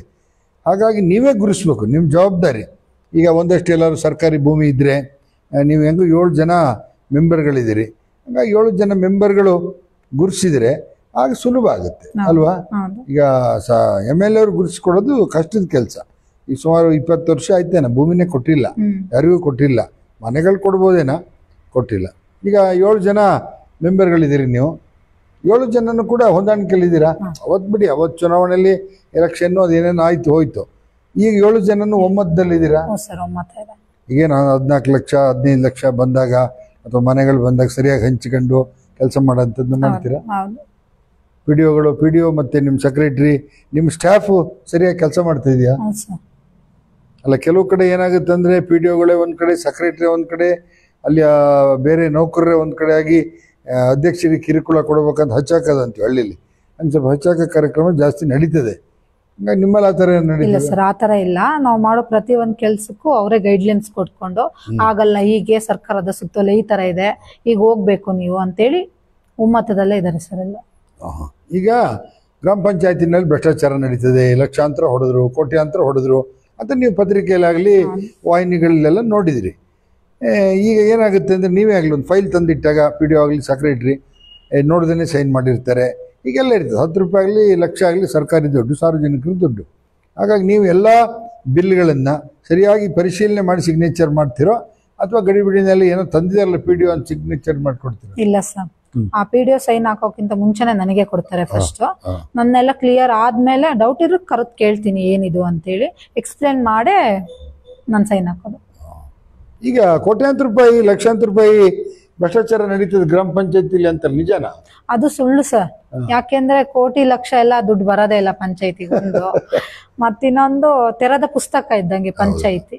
ಏನ್ ಹೇಳಿ, ಯಾರು ಬೇಕಾದ್ರೂ ಕೇಳ್ಬೋದು, ಯಾರು ಬೇಕಾದ್ರೂ ನೋಡ್ಬೋದು, ಯಾರಿಗೂ ಕಣ್ ಕಟ್ಟಿ ಮೋಸ ಮಾಡಕ್ ಆಗಲ್ಲ. ಹಾಗಾಗಿ ಮೋಸ ಎಲ್ಲ ಆಗಲ್ಲ ಸರ್. ಈಗ ಫ್ಲಡ್ ಬಂದಾಗ ಅಥವಾ ಮೊನ್ನೆ ಮಳೆನೂ ಬಹಳ ಜಾಸ್ತಿ ಇತ್ತು. ಇಲ್ಲಿ ಯಾವುದೇ ಸಂದರ್ಭ ಆಗ್ಬೋದು, ಒಂದು ಮನೆಗೆ ಬಿದ್ದೋಗೋದು, ಅಕಸ್ಮಾತ್ ಒಂದು ಅನಾಥವಾಗಿ ಯಾರು ಸತ್ತೋಗ್ಬಿಡ್ತಾನೆ, ಅವ್ನಿಗೆ ಯಾರು ದಫನ್ ಮಾಡೋಕ್ಕೆ ಜನ ಇರಲ್ಲ, ಅಂತ ಸಂದರ್ಭದಲ್ಲಿ ಗ್ರಾಮ ಪಂಚಾಯತ್ ಸಹಾಯ ಮಾಡುತ್ತೆ. ಹಾ ಸರ್, ನಾವು ಶವ ಸಂಸ್ಕಾರಕ್ಕೆ ಅಂತೇಳಿ SC/ST ಫಂಡ್ ಅಲ್ಲಿ 2,000ದಿಂದ 5,000 ತನಕ ಅನುದಾನ ಕೊಡ್ತೀವಿ ನಾವು, ಎಮರ್ಜೆನ್ಸಿ ಚೆಕ್ ತರ. ಈ ತರ ಇದೆ SC/ST ಗೆ ಕೊಡ್ತೀರಾ, ಯಾವ ಜನಾಂಗಕ್ಕೂ ಕೊಡ್ತೀರಾ? ಇಲ್ಲ, SC/ST ಅವರಿಗೆ ಅಂತ ಮೀಸಲಿಟ್ಟಿರ್ತೀವಲ್ಲ ಅದ್ರಲ್ಲಿ ಕೊಡ್ತೀವಿ. ತೀರಾ ಏನಾದ್ರೂ ಯಾರು ಇಲ್ಲ ನೋಡೋರು ಯಾರು ಇಲ್ಲ ಅಂದ್ರೂ ಅವರಿಗೂ ಸಹಾಯಧನ ಅಂತ ಮಾಡ್ತೀವಿ.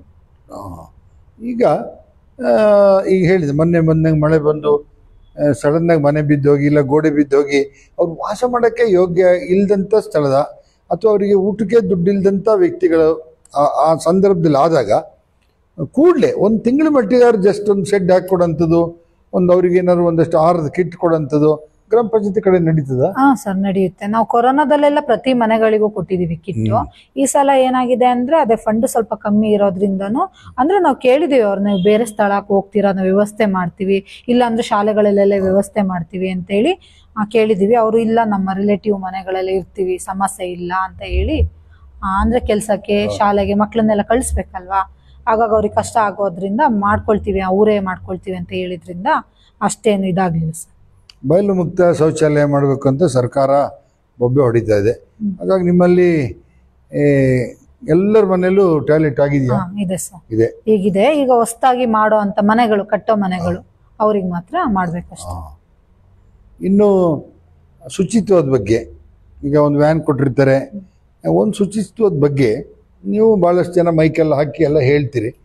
ಆದರೆ ನಿಮ್ಮ ಗ್ರಾಮ ಪಂಚಾಯತಿ ವ್ಯಾಪ್ತಿನಲ್ಲಿ ಶುಚಿತ್ವವನ್ನು ಕಾಪಾಡಲಿಕ್ಕೆ ಅಥವಾ ಗಾಡಿಗೆ ಒಣಕಸ ಹಸಿ ಕಸ ಹಾಕೋದಕ್ಕೆ ಏನ್ ಕ್ರಮ ಕೈಗೊಂಡಿರಿ? ಈಗ ನಾವು ಸಂಜೀವಿನಿ ಘಟಕ ಮಾಡ್ಕೊಂಡಿದೀವಿ. ಮತ್ತೆ ವಾರದಲ್ಲಿ 1 ದಿನ 2 ದಿನ ಕಸ ವಿಲೇವಾರಿ ವಾಹನವನ್ನು ತಕೊಂಡೋಗಿ ಕಸಗಳನ್ನ ಕಲೆಕ್ಟ್ ಮಾಡ್ಕೋದು.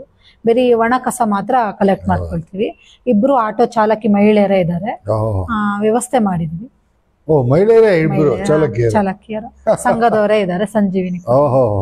ಮಹಿಳೆಯರೇ ಸ್ಟ್ರಾಂಗ್ ಗುರು ಅಂತಾರಲ್ಲ ಹಂಗೆ.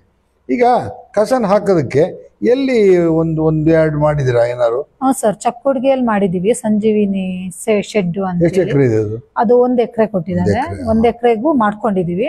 ಶೆಡ್ ಇದೆ, ಅದ್ರಲ್ಲಿ ಕಸ ವಿಂಗಡಣೆ ಮಾಡಿ ಕೊಡೋಂತ ವ್ಯವಸ್ಥೆನೂ ಆಗುತ್ತೆ. ಈಗ ನೀವು ನಿಮ್ಮ ಮನೇಲೆ ಈಗ ಹಸಿ ಕಸ ಒಣ ಕಸನ ನೀವು ಮನೇಲಿ ವಿಂಗಡಣೆ ಮಾಡ್ತೀರಾ? ಹೌದು ಸರ್, ನಮ್ದು ಹಳ್ಳಿ ಆಗಿರೋದ್ರಿಂದ ದನ ಎಲ್ಲ ಇದೆ.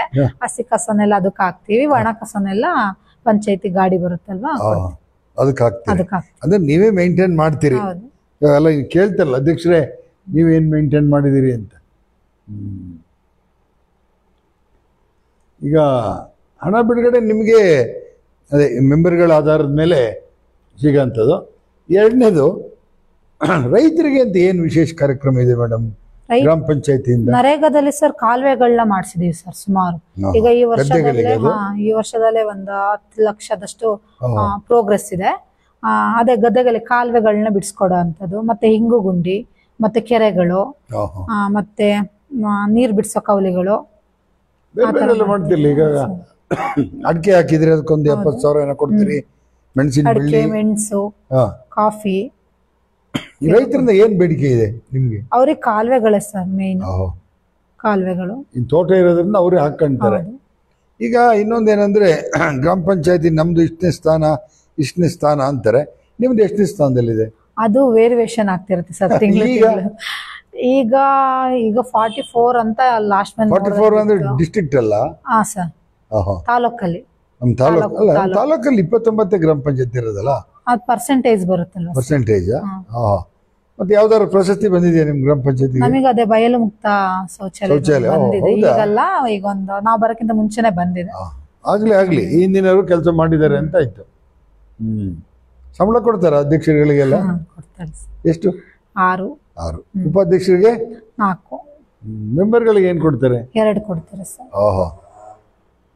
ಈಗ ತೆಗಲಿಕ್ಕೇನ ಮಾಮೂಲಿ ಇದ್ದದ್ದೇ ಅಧ್ಯಕ್ಷರಿಗೆ ಕೆಲಸ ಮಾಡಿಲ್ಲ, ಹಿಂದಿನವ್ರು ಮಾಡಿದ್ರು ಬಿಟ್ರೆ ಹಿಂಗೆಲ್ಲ ಇರುತ್ತೆ.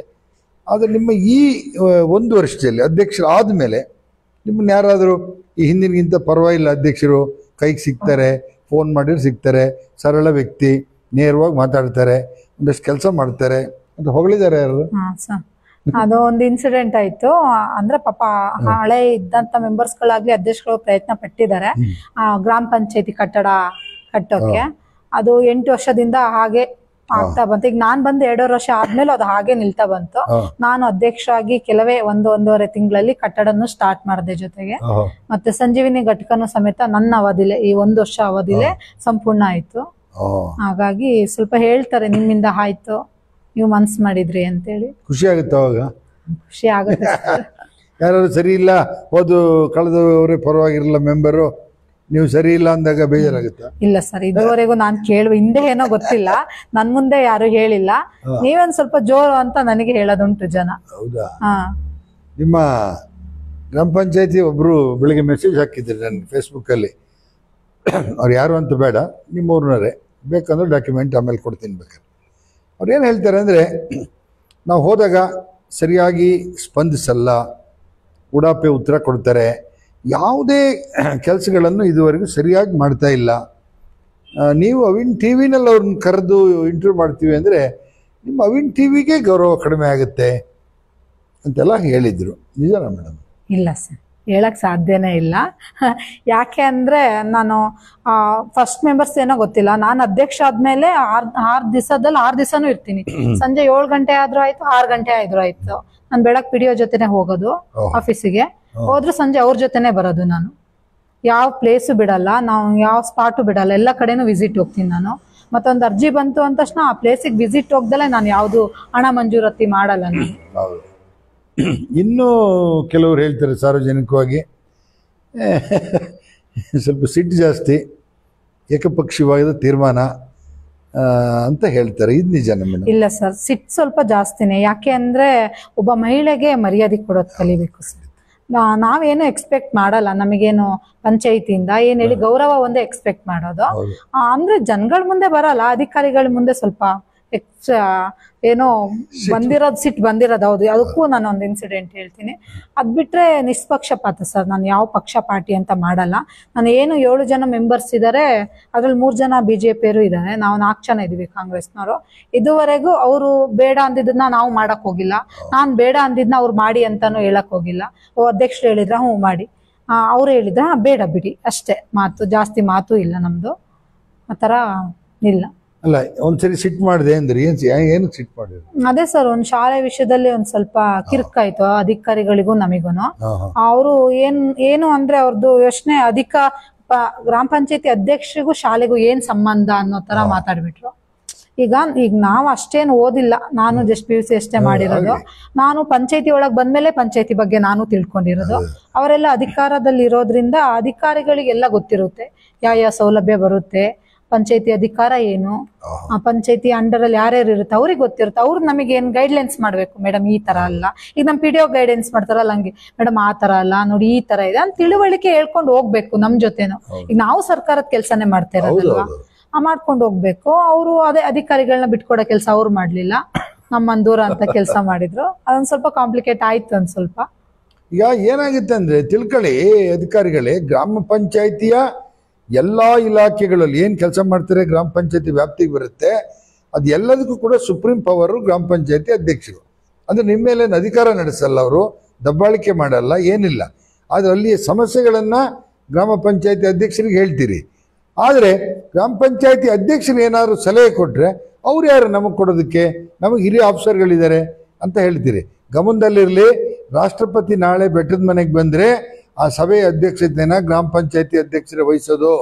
ಇದು ನಿಮಗೆ ನೆನಪಿರಬೇಕು, ಗ್ರಾಮ ಪಂಚಾಯತಿ ಅಧ್ಯಕ್ಷರಿಗೆ ಎಷ್ಟು ಪವರ್ ಇದೆ ಅಂತ. ಅವ್ರಿಗೆ ಗೌರವಧನ ಅಂತ ಕೊಡೋದೇ ಹೊರತು ನಿಮ್ಮಂಗೆ ಸಾವಿರಾರು ಗಟ್ಟಲೆ ಲಕ್ಷಾಂತರ ಗಟ್ಟಲೆ ಸಂಬಳ ಕೊಡಲ್ಲ. ಅವರು ಮನೆ ಮಠ ಬಿಟ್ಟು, ಅವ್ರಿಗೂ ಫ್ಯಾಮಿಲಿ ಇರುತ್ತೆ, ಅವ್ರು ಬಿಟ್ಟು ಏನೋ ಒಂದು ಸರ್ವಿಸ್ ಮಾಡಬೇಕು.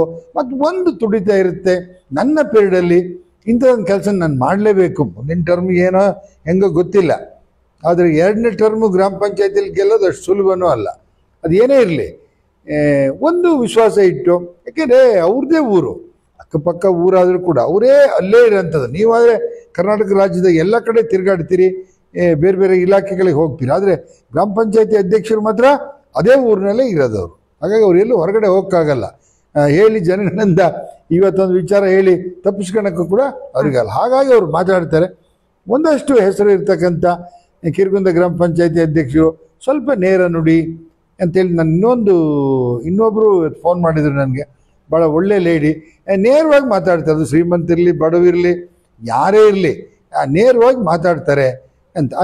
ನೇರವಾಗಿ ಮಾತಾಡ್ತಾರೆ ಅಂದರೆ ಅವರಲ್ಲಿ ಅದನ್ನು ಆ ಒಂದು ಏನು ಸನ್ನಿವೇಶವನ್ನು ಎದುರಿಸೋ ತಾಕತ್ತಿದೆ ಅಂತ, ಪ್ರಾಮಾಣಿಕತೆ ಇದೆ, ಸತ್ಯ ಇದೆ ಅಂತಕ್ಕಂಥದ್ದನ್ನ ನೀವು ಕೂಡ ಅರ್ಥ ಮಾಡ್ಕೋಬೇಕು. ಅಧಿಕಾರಿಗಳೇ ಮುಂದಿನ ತಿಳ್ಕೊಳ್ಳಿ. ಗ್ರಾಮ ಪಂಚಾಯತಿ ಪ್ರೆಸಿಡೆಂಟು ನಿಮಗೆ ಅಧಿಕಾರನ ನಿಮ್ಮ ಮೇಲೆ ಧೋರಣೆ ಮಾಡ್ತಾರೆ, ಅಧಿಕಾರನ ಹೇಳಕ್ಕೆ ಹೋಗ್ತಾ ಇಲ್ಲ.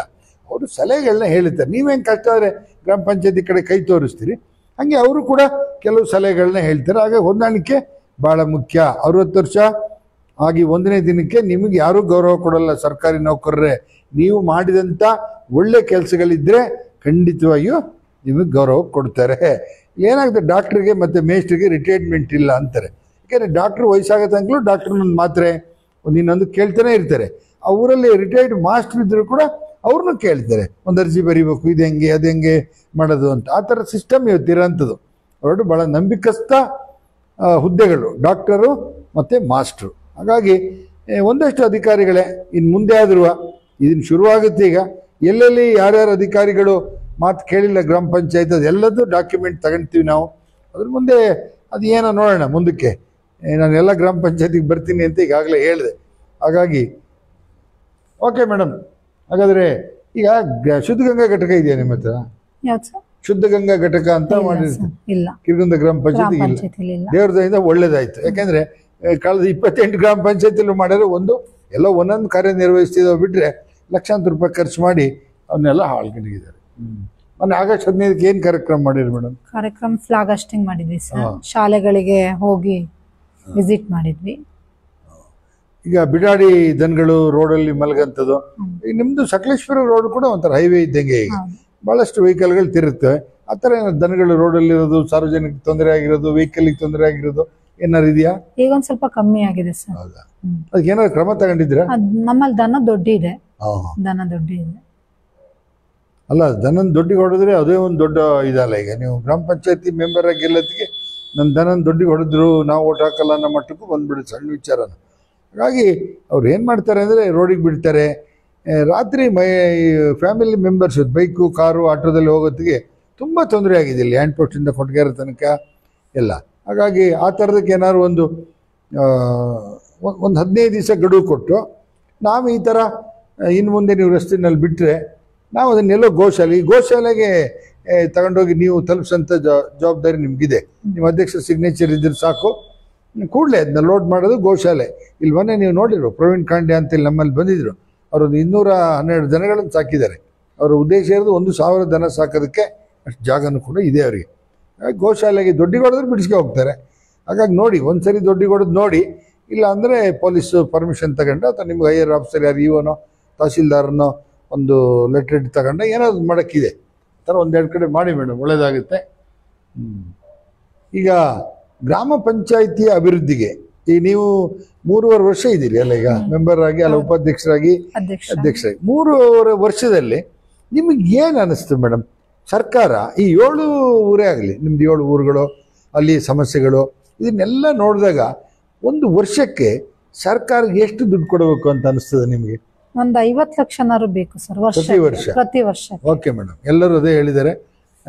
25 ಲಕ್ಷ ಅಂದ್ರೆ ದೊಡ್ಡ ಪಂಚಾಯತ್ 1 ಕೋಟಿನೂ ಕೇಳಿದ್ದಾರೆ. ಓಕೆ, ಹಾಗಾದರೆ ಒಂದು 50 ಲಕ್ಷ ರೂಪಾಯಿನ ನಿಮ್ಗೆ ಈ ವರ್ಷ ಕೊಟ್ಟರೆ, ಮುಂದಿನ ವರ್ಷ 50 ಲಕ್ಷ ಕೊಟ್ಟರೆ, ಹೀಗೆ ಒಂದು 5 ವರ್ಷದಲ್ಲಿ ನಿಮ್ಗೆ 2.5 ಕೋಟಿ ರೂಪಾಯಿ ಹಣ ಕೊಟ್ಟರೆ ಸರ್ಕಾರ, ಒಂದು 10-15 ವರ್ಷಕ್ಕೆ ಅಂತ ಹೊರೆ ಆಗಲ್ಲ ಅಲ್ಲ ಸರ್? ತೊಂದರೆ ಇಲ್ಲ.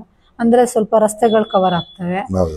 ಶಾಲೆ ಕಾಲೇಜುಗಳು ಏನೀಗ ನಾವು ಮೇಲಿನ ಅಂತ ಕೇಳ್ತೀವಿ, ನಾವೇ ರಿಪೇರಿ ಮಾಡಿ 1-2-3 ಲಕ್ಷ ಕೊಟ್ಟು ರಿಪೇರಿ ಮಾಡ್ಕೊಡೋ ವ್ಯವಸ್ಥೆ ಮಾಡ್ಬೋದು.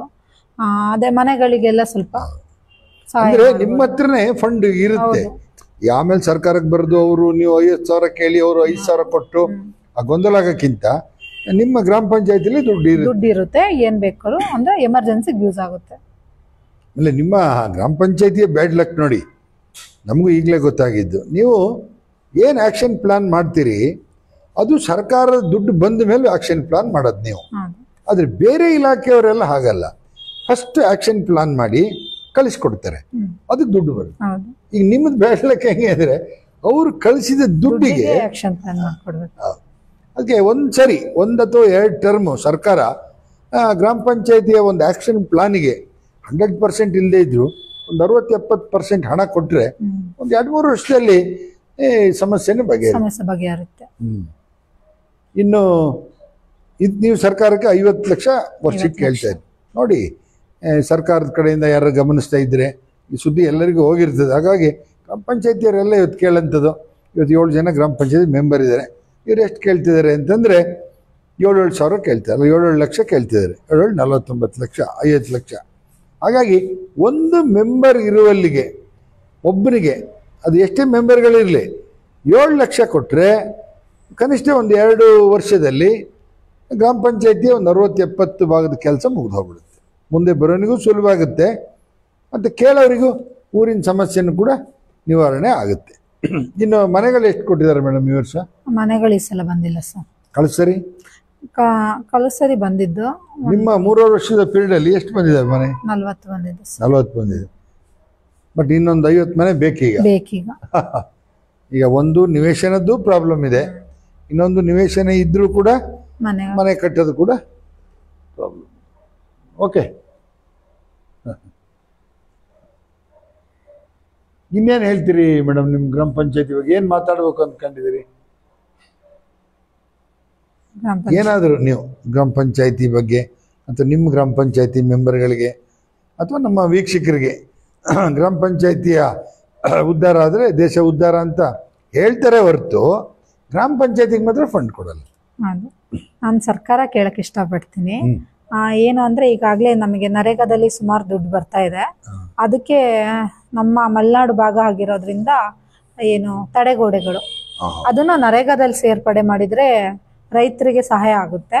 ಮತ್ತು ಕೃಷಿ ಇಲಾಖೆ ಮತ್ತು ಮೇಲೆ ಏನು ಯಾವ್ಯಾವ ಇಲಾಖೆಗಳಿದೆ, ಈಗ ತಾಲೂಕ್ ಪಂಚಾಯತಿ, ಜಿಲ್ಲಾ ಪಂಚಾಯತಿಗಳಿಗೆ ಬರುವಂಥ ಅನುದಾನಗಳು ನೇರವಾಗಿ ಪಂಚಾಯತಿಗೆ ಬಂದ್ರೂ ಆ ಪಂಚಾಯತಿಯಲ್ಲಿರುವಂಥ ಕೆಲಸಗಳು ಸುಮಾರಾಗುತ್ತೆ. ಯಾಕೆಂದರೆ ಈಗ ಮೇಲೆ ಜಿಲ್ಲಾ ಪಂಚಾಯತಿಗೆ ಹೋಗಿ ಕೆಲಸ ಹಾಕ್ಸ್ಕೊಬರೋದು ದೊಡ್ಡ ದೊಡ್ಡ ಕಾಂಟ್ರಾಕ್ಟರ್ಗಳಾಗಿರ್ತಾರೆ ಮತ್ತು ದುಡ್ಡಿರೋ ಅಂತಾರೆ ಆಗಿರ್ತಾರೆ.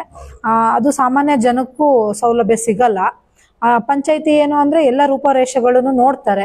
ಎಲ್ಲೆಲ್ಲಿ ಯಾವುದು ರಸ್ತೆ ಇಟ್ಟರೆ ಸರಿಯಾಗುತ್ತೆ, ಎಲ್ಲಿಗೆ ಏನು ಬೇಕು ಅನ್ನೋದು ಪಂಚಾಯತಿಲಿರುವಂಥ ಮೆಂಬರ್ಸ್ಗಳಿಗೆ, ಅಧಿಕಾರಿಗಳಿಗೆ, ಅಧ್ಯಕ್ಷ ಉಪಾಧ್ಯಕ್ಷಗಳಿಗೆ ಗೊತ್ತಿರುತ್ತೆ. ಮತ್ತು ಏನೇ ಕೆಲಸಗಳಾದ್ರೂ ಪಂಚಾಯತಿಲಿ ಪ್ರಶ್ನೆ ಮಾಡೋ ಅವಕಾಶ ಜನಗಳಿಗೆ ನೇರವಾಗಿದೆ.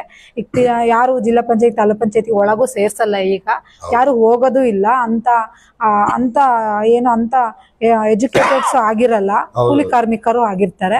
ಹಾಗಾಗಿ ನಾನು ಬರುವಂತ ಫಂಡ್ಗಳು ಮತ್ತೆ ಇಲಾಖೆವಾರು ಏನು ಅವರು ತೆಕ್ಕೊಂಡು ಮಾಡ್ತಾರೆ ಅದನ್ನ ನಮ್ಮ ಪಂಚಾಯತಿ ಒಳಗೆ ಡಿಸ್ಕಷನ್ ಮಾಡ್ಕೊಂಡು ಪಂಚಾಯತಿ ಪಂಚಾಯತಿ ಜೊತೆಗೇನೆ ಮಾಡುವಂತ ಕೆಲಸ ಮಾಡಿದ್ರೆ ಬೆಳವಣಿಗೆ ಆಗುತ್ತೆ ಅಂತ ಹೇಳಕ್ ಇಷ್ಟಪಡ್ತೀನಿ. ಈಗ SC/ST ವಿದ್ಯಾರ್ಥಿಗಳಿಗೆ ಅಲ್ದೇನೆ ಬೇರೆ ಬಡ ವಿದ್ಯಾರ್ಥಿಗಳಿಗೂ ಏನಾದ್ರು ಹೆಚ್ಚಿನ ವಿದ್ಯಾಭ್ಯಾಸ ಮಾಡೋದಕ್ಕೆ ಅನುಕೂಲನ ಮಾಡ್ಕೊಡ್ತೀರಾ? ಅದೇ ಸರ್, ಹೈಯರ್ ಸ್ಟಡಿಗೆಲ್ಲ ಹೋಗ್ತಾರಲ್ವಾ, ಹೈಯರ್ ಸ್ಟಡಿಗೆ ಹೋದವರಿಗೆಲ್ಲ ಸ್ವಲ್ಪ ಸಹಾಯಧನ ಕೊಡುವಂತ ವ್ಯವಸ್ಥೆ ಮಾಡ್ತೀವಿ. ಆಮೇಲೆ ಈಗ ಏನಾಗುತ್ತೆ ಅಂದ್ರೆ ಸರ್ಕಾರದಿಂದನೇ ಎಲ್ಲದಕ್ಕೂ ದುಡ್ಡು ಬರಲ್ಲ. ಈಗ ಒಂದು ಶಾಲಾ ರಿಪೇರಿ ಬೇರೆ ಬೇರೆ ಬೇರೆ ಶಾಲೆಗಳಲ್ಲಿ ಎಲ್ಲ ನೋಡ್ತೀರಿ ನೀವು, ಬಿಳುವಳಿ ಶಾಲೆಗೆಲ್ಲ ಲಕ್ಷಾಂತರ ರೂಪಾಯಿನ ಬೇರೆ ಸಾರ್ವಜನಿಕರು ದುಡ್ಡು ಕೊಟ್ಟಿದ್ದಾರೆ. ಹಾಗಾಗಿ ನೀವೀಗ ಒಂದು ಶಾಲೆಯ ಒಂದು ಕೊಠಡಿ ಬೇಕು ಅಂದರೆ ಅಥವಾ ಏನೋ ಬೇರೆ ಬೇರೆ ಬೇರೆ ಬೇರೆ ಒಂದು ಅಂಗನವಾಡಿನೇ ಬೇಕು, ಇನ್ನೊಂದು ಬೇಕು ಅಂದಾಗ ಎಲ್ಲದನ್ನೂ ಸರ್ಕಾರದ ಮೊರೆ ಹೋಗ್ದೇನೆ ನಿಮ್ಮೂರಿನಲ್ಲೇ ಹುಟ್ಟಿ ಬೆಳೆದಂಥವ್ರು ಹೊರಗಡೆ ಬೆಂಗಳೂರು ಅಥವಾ ಹೊರಗಡೆ ಫಾರಿನ್ನಲ್ಲೋ ಎಲ್ಲೋ ಕೆಲಸ ಮಾಡ್ತಾ ಇದ್ದಂಥವ್ರು ಇರ್ತಾರೆ. ಈಗ ಸಣ್ಣ ಸಣ್ಣದು ಒಂದು 5,000ದಿಂದ ಒಂದು 5 ಲಕ್ಷದ ತನಕ ಅಥವಾ ಒಂದು 10 ಲಕ್ಷದ ತನಕ ಆ ಥರ ಯಾರನ್ನಾರು ಮೀಟ್ ಮಾಡಿ ಒಂದು ಸಮಸ್ಯೆನ ಬಗೆಹರಿಸ್ಬೋದಲ್ಲ ಮೇಡಮ್? ಇಲ್ಲ ಸರ್, ಈಗ ಸಣ್ಣ ಪುಟ್ಟ ಕೆಲಸನೆಲ್ಲ ಅವ್ರವರೇ ನಿಂತು ಮಾಡಿಸ್ಕೊಬಿಡ್ತಾರೆ. ಈಗ ಮಾಜಿ ಅಧ್ಯಕ್ಷಗಳು ಉಪಾಧ್ಯಕ್ಷಗಳು ಏನೋ ಕಾಲುವೆನೋ ಏನೋ ನೀರ್ ನಿಂತಿದ್ಯಾ ಏನೋ ಎಮರ್ಜೆನ್ಸಿ ಇದೆಯಾ ಪಂಚಾಯತಿ ಲೆವೆಲ್ಗೆ ತರಕ್ ಹೋಗಲ್ಲ. ಓ ಮಾಡಿ ಏನಾಯ್ತು ನಾನೇ ಕೊಡ್ತೀನಿ ಮಾಡಿ, ನಮ್ಮೂರಲ್ವಾ ನಮ್ ಗ್ರಾಮ ಅಲ್ಲ, ವೆರಿ ಗುಡ್, ಆ ತರ ಮಾಡೋಂತ ವ್ಯವಸ್ಥೆ, ನಮ್ ಶಾಲೆ ಅಲ್ವಾ, ನಮ್ ಅಂಗನವಾಡಿ ಮಾಡಿ ಅನ್ನೋ ಮನೋಭಾವ ಇದೆ, ನಮ್ಮ ವ್ಯಾಪ್ತಿಲಿದೆ ಎಲ್ಲರಿಗೂ. ಹಾಗೇನೆ ಇನ್ನೂ ಒಂದು ಈ ಶಾಲೆಗಳ ಅಭಿವೃದ್ಧಿಗೆ ಇವ ಸರ್ಕಾರ ಏನೇ ಹೇಳಿದ್ರು ಕೂಡ ಸರ್ಕಾರಿ ಶಾಲೆ ಅಂತೇಳಿ ಅಷ್ಟು ಅನುದಾನ ಬರಲ್ಲ, ನೀಟಾಗಿ ಇಡೋದಕ್ಕೆ ಆಗ್ತಿಲ್ಲ. ಹಾಗಾಗಿ ನಿಮ್ಮ ಪೀರಿಯಡ್ನಲ್ಲಿ ಕೂಡ ಅಲ್ಲಿ ಒಂದು ಶಾಲೆಗಳು ಪ್ರಾಥಮಿಕ ಶಾಲೆ ಅಥವಾ ಹಿರಿಯ ಪ್ರಾಥಮಿಕ ಪಾಠಶಾಲೆ ಹೈಸ್ಕೂಲ್ ಇದ್ದರೆ ಒಂದು ಹಳೆ ವಿದ್ಯಾರ್ಥಿ ಸಂಘವನ್ನು ಮಾಡಿ ನೀವು ಓದಿದ ಶಾಲೆ ಆಗ ಒಂದಷ್ಟು ಹಳೆ ವಿದ್ಯಾರ್ಥಿಗಳಿಂದ ಹಣನ ಕಲೆಕ್ಟ್ ಮಾಡಿ ಖಂಡಿತವಾಗಿ ಕಟ್ಟಬಹುದಲ್ಲ ಮೇಡಮ್? ಹೌದು ಸರ್, ಈಗ ನಾವಾಗ್ಲೇ ಬೆಟ್ಟದ ಮನೇಲಿ ಅಮೃತ ಮಹೋತ್ಸವ ಅಂತ ಮಾಡಿದ್ವಿ ಶಾಲೆಗಳಿಗೆ.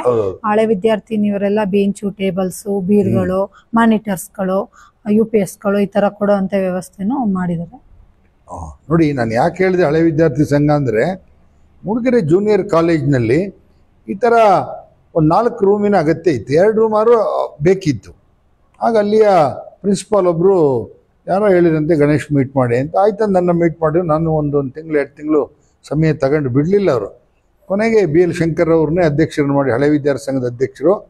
ಕುದುರೆಮುಖ ಕಂಪನಿಗೆ ಹೋಗಿ ನಾವು ಕೇಳಿದ ಹಣ 12.5 ಲಕ್ಷ, ನಮಗೆ ಬೇಕಾಗಿದ್ದು 25 ಲಕ್ಷ, ನೀವು 12.5 ಲಕ್ಷ ಕೊಡಿ, ನಿಮ್ಮದೇ ಹೆಸರು ಹಾಕ್ತೀವಿ ಅಂತ ಹೇಳಿದ್ವಿ.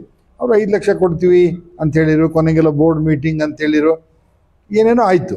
ಕೊನೆಗೆ ಒಂದು ದಿವಸ ನನಗೆ ಫೋನ್ ಮಾಡಿರು, ಕುದುರೆಮುಖದಲ್ಲಿ ಜನರಲ್ ಮ್ಯಾನೇಜರ್ ಆಗಿದ್ದಂಥವ್ರು, ನಮ್ಮಿಲ್ಲೇ ಜೋಗಣ್ಕೆರೆಯಲ್ಲಿ ಜೋಗಣ್ಕೆರೆ ಮೋಹನ್ ಅಂತ, 20 ಲಕ್ಷ ರೂಪಾಯಿ ಸ್ಯಾಂಕ್ಷನ್ ಆಗಿದೆ. ನಾವು ಕೇಳಿದ್ದೆ 12.5 ಲಕ್ಷ, ಅವ್ರು ಕೊಟ್ಟಿದ್ದು 20 ಲಕ್ಷ. ಇವತ್ತು ನೀವು ನೋಡ್ಬೋದಲ್ಲ, ಮೂಡಿಗೆರೆ ಸಂತೆ ನಡೆಯೋ ಜಾಗದಲ್ಲಿ ಕುದುರೆಮುಖ ಬ್ಲಾಕ್ ಅಂತ ಹಾಕಿದ್ದೀವಿ ನೋಡಿ, ಅದು 4 ರೂಮ್ನ ಕುದುರೆಮುಖ ಕಂಪ್ನಿಯವರೇ ಕಟ್ಟಿಸ್ಕೊಟ್ಟಿದ್ದು. ಹಾಗಾಗಿ ಯಾಕೆ ಅದು ಹೆಂಗೆ ಆಯಿತು ಅಂದರೆ, BL ಶಂಕರ್ ಅದೇ ಶಾಲೆ ಅವರು, ಆ ಮೋಹನ್ BL ಶಂಕರ್ ಕ್ಲಾಸ್ಮೇಟು. ಆ ಮೋಹನ್ ಓದಿದ್ದು ಮೂಡಿಗೆರೆ ಜೂನಿಯರ್ ಕಾಲೇಜೇ, ನಾನು ಓದಿದ ಶಾಲೆ ಅನ್ನೋ ಒಂದು ಭಾವನೆ ಇತ್ತು. ಅವ್ರು ಏನು ಕುದುರೆಮುಖದಲ್ಲಿ ಕಂಪ್ನಿಯಲ್ಲಿ ಜನರಲ್ ಮ್ಯಾನೇಜರ್ ಆದರು, ನಾನು ಓದಿದ ಶಾಲೆ ಅಂತ. ಹಿಂಗೆ ಎಲ್ಲೆಲ್ಲೋ ಒಂದೊಂದು ಲಿಂಕ್ ಇರುತ್ತೆ. ನಿಮ್ಮ ಬೆಟ್ಟದ ಮೇಲೆ ಅವತ್ತು ನಾನು ಬಂದಿದ್ದೆ, ಅದು ಸ್ಪೋರ್ಟ್ಸ್ ಮ್ಯಾನ ಯಾರನ್ನೋ ಕರೆಸಿದ್ರಿ ಇಲ್ಲಿಂದ ಹೋದವರು, ಲೇಡಿ ಅಂತ ಕಾಣುತ್ತೆ. ಅವತ್ತೇನೋ ಸನ್ಮಾನ ಎಲ್ಲ ಮಾಡಿದೆ ಆ ಕಾರ್ಯಕ್ರಮದಲ್ಲಿ. ಹಾಗೆ ನೋಡಿ, ಆ ಥರದ್ದು ಗುರುತು ಮಾಡಿ ಏನಾದ್ರು ಶಾಲೆಗೆ ಅಲ್ಲಿ ಇಲ್ಲಿ ಬೇಕಿದ್ರೆ ಒಂದು ಆ ಥರ ಮಾಡ್ಬೋದು. ಓಕೆ ಮೇಡಮ್, ಇನ್ನೇನು ನಮ್ಮ ಅವಿನ್ ಟಿವಿಗೆ ಬಂದಿದ್ರಿ, ಒಂದು ಸಾಕಷ್ಟು ವಿಚಾರನ ಮಾತಾಡಿದಿರಿ. ಬರುವಾಗ ಏನು ಅನ್ನಿಸ್ತು, ಈಗೇನು ಅನ್ನಿಸ್ತದೆ? ಏನು ಅನಿಸ್ತಾ ಇಲ್ಲ ಸರ್, ಅದೇ ಮೊದಲೇ ಹೇಳ್ದಂಗೆ ಗ್ರಾಮ ಸಭೆ ಅಷ್ಟೇನು ಕಷ್ಟ ಇಲ್ಲ ಇಂಟರ್ವ್ಯೂ ಕೊಡೋದು. ಗ್ರಾಮ ಸಭೆ ಸ್ವಲ್ಪ ಕಷ್ಟನೇ, ಏನು ಅನಿಸ್ಲಿಲ್ಲ. ಅಂದರೆ ಮಾಡಿರೋಂಥ ಕೆಲಸಗಳನ್ನ ಹೇಳಿದ್ದೀವಿ, ಮಾಡೋಂಥ ಕೆಲಸನೇ ಮಾತಾಡಿದ್ದೀವಿ. ಈ ವಾರ್ಡ್ ಸಭೆ, ಗ್ರಾಮ ಸಭೆ ಎಲ್ಲ ಒಂದು 3 ತಿಂಗಳಿಗೆ 6 ತಿಂಗಳಿಗೆ ಅಂತ ಇದೆಯಲ್ಲ, ಅದೇ ರೀತಿ ಮಾಡ್ತಾ ಇದ್ದೀವಿ ಸರ್, ಅದೇ ಥರ ಮಾಡ್ತೀವಿ. ಗ್ರಾಮ ಸಭೆಯಲ್ಲಿ ಏನಂತಂದ್ರೆ ಜನಗಳಿಗೆ ಬೇಜಾರಾಗಿ ಹೋಗಿದೆ ಮೇಡಮ್. ಈಗ ಒಂದು ಮನೆ ಬೇಕು ಅಂತ ಅವ್ನು ಎಷ್ಟು ವರ್ಷದಿಂದ ಕೇಳೋದು, ಒಂದು ರೋಡ್ ಬೇಕಂತ ಎಷ್ಟು ವರ್ಷದಿಂದ ಕೇಳೋದು, ಇದು ಕೇಳಿ ಕೇಳಿ ಕೇಳಿ ಬೇಜಾರಾಗಿ ಈ ಬಂದು ಅಧ್ಯಕ್ಷರು ನೋಡಿದ ತಕ್ಷಣವೇ ಸಿಟ್ಟಲ್ಲೇ ಮಾತಾಡೋದು ಅವನು. ಯಾಕೆಂದರೆ ಅವನಿಗೆ ಬೇಜಾರಾಗಿದೆ. ಅವನೇ ನಿಮ್ಮ ಬಗ್ಗೆ ಹೊಟ್ಟೆ ಕಿಚ್ಚಿಲ್ಲ ಅಥವಾ ನಿಮ್ಮನ್ನು ಕರ್ಬ್ ಮಾಡಬೇಕು ಆ ಥರದ್ದೆಲ್ಲ ಏನಿಲ್ಲ ಅಂತ ನನಗನ್ಸೋದು. ಕೇಳಿ ಕೇಳಿ ಕೇಳಿ ಬೇಜಾರಾಗಿ ಆ ಥರ ಆಗಿದೆ ಅಲ್ವಾ? ಅಂದ್ರೆ ಜನಗಳ ಆಕ್ರೋಶ ನಿಜನೇ. ಅಂದ್ರೆ ಅವ್ರು ಅನ್ಕೊಂಡಿರೋದು ಎಲ್ಲ ಪಂಚಾಯತಿಂದಾನೇ ಆಗುತ್ತೆ ಅನ್ಕೋಬಿಟ್ಟಿದ್ದಾರೆ. ಆದ್ರೆ ಸರ್ಕಾರ ಕೊಡುವಂತಹ ಏನು ಫಂಡ್ ಆಗ್ಲಿ, ಒಂದು ಮಾರ್ಗಸೂಚಿ ಆಗ್ಲಿ, ಅದ್ರ ಅಡಿನೇ ಪಂಚಾಯತಿನೂ ಕೆಲಸ ಮಾಡ್ಬೇಕು ಅನ್ನೋದನ್ನ ಪಾಪ ಅವರಿಗೂ ಗೊತ್ತಿಲ್ಲ. ಎಲ್ಲ ಆಗುತ್ತೆ ಪಂಚಾಯತಿ ಅಂದ್ರೆ, ಏನ್ ಬೇಕಾದ್ರು ಮಾಡ್ಬೋದು, ಅಧ್ಯಕ್ಷರು ಸುಪ್ರೀಮೋ ಅಂತಾರಲ್ವಾ ಆ ತರ ಏನ್ ಬೇಕಾದ್ರು ಮಾಡ್ಬೋದು ಅನ್ಕೊಂತಾರೆ. ಈ ವಿಚಾರನೇ ಜನಗಳಿಗೂ ತಿಳಿಸ್ಬೇಕು, ಮತ್ತೆ ಜನಪ್ರತಿನಿಧಿಗಳು ಏನ್ ಕೆಲಸ ಮಾಡಬೇಕು ಅನ್ನೋದನ್ನು ತಿಳಿಸ್ಬೇಕು ಅನ್ನೋದಕ್ಕಾಗಿ ಈ ಕಾರ್ಯಕ್ರಮ ನಿಮ್ಮ ಪಂಚಾಯತಿ ಕತೆ ಗಣೇಶನ ಜೊತೆ ಅಂತ ಮಾಡಿದ್ದು. ಮತ್ತೆ ಒಂದಷ್ಟು ಗ್ರಾಮ ಪಂಚಾಯತಿ ಮೆಂಬರ್ಗಳಾಗ್ಲಿ ಅಧ್ಯಕ್ಷರುಗಳಾಗ್ಲಿ, ನೀವೆಲ್ಲ ಒಂದು ಫಂಕ್ಷನ್ಗೆ ಹೋದಾಗ, ನಿಮ್ದು ಯಾವುದೋ ಒಂದು ಕಾನ್ಫರೆನ್ಸಿಗೆ ಹೋದಾಗ ಒಂದು ಬುಕ್ಲೆಟ್ ಕೊಡ್ತಾರೆ ನಿಮ್ಗೆ ಯಾವ್ದಾದ್ರು ಒಂದು ವಿಚಾರದ ಬಗ್ಗೆ. ಅದು ಕುರಿ ಸಾಗಾಣಿಕೆ ಇರಲಿ, ಕೋಳಿ ಸಾಗಾಣಿಕೆ ಇರಲಿ, ಮೀನು ಸಾಗಾಣಿಕೆ ಇರಲಿ, ಬೇರೆ ಬೇರೆದಿಲ್ಲ. ಹಾಗಾಗಿ ಆ ಪುಸ್ತಕಗಳನ್ನು ಓದಲ್ಲ. ಈಗ MLAಗೆ ಬರುತ್ತೆ, ಒಂದು ಇಷ್ಟು ದೊಡ್ಡ ಪುಸ್ತಕ ಇರುತ್ತೆ, ವಿಧಾನಸೌಧದಲ್ಲಿ ಏನೇನು ಇರುತ್ತೆ ಅದನ್ನ ಅವರು ಓದಲ್ಲ. ಗ್ರಾಮ ಪಂಚಾಯತಿ ಅಧ್ಯಕ್ಷರು ಮತ್ತು ಮೆಂಬರ್ಗಳು ಒಂದಷ್ಟು ಓದಿದರೆ ಒಂದಷ್ಟು ಆಫೀಸ್ಗಳಿಗೆ ಹೋದಾಗ ಕ್ವಶನ್ ಮಾಡ್ಬೋದು.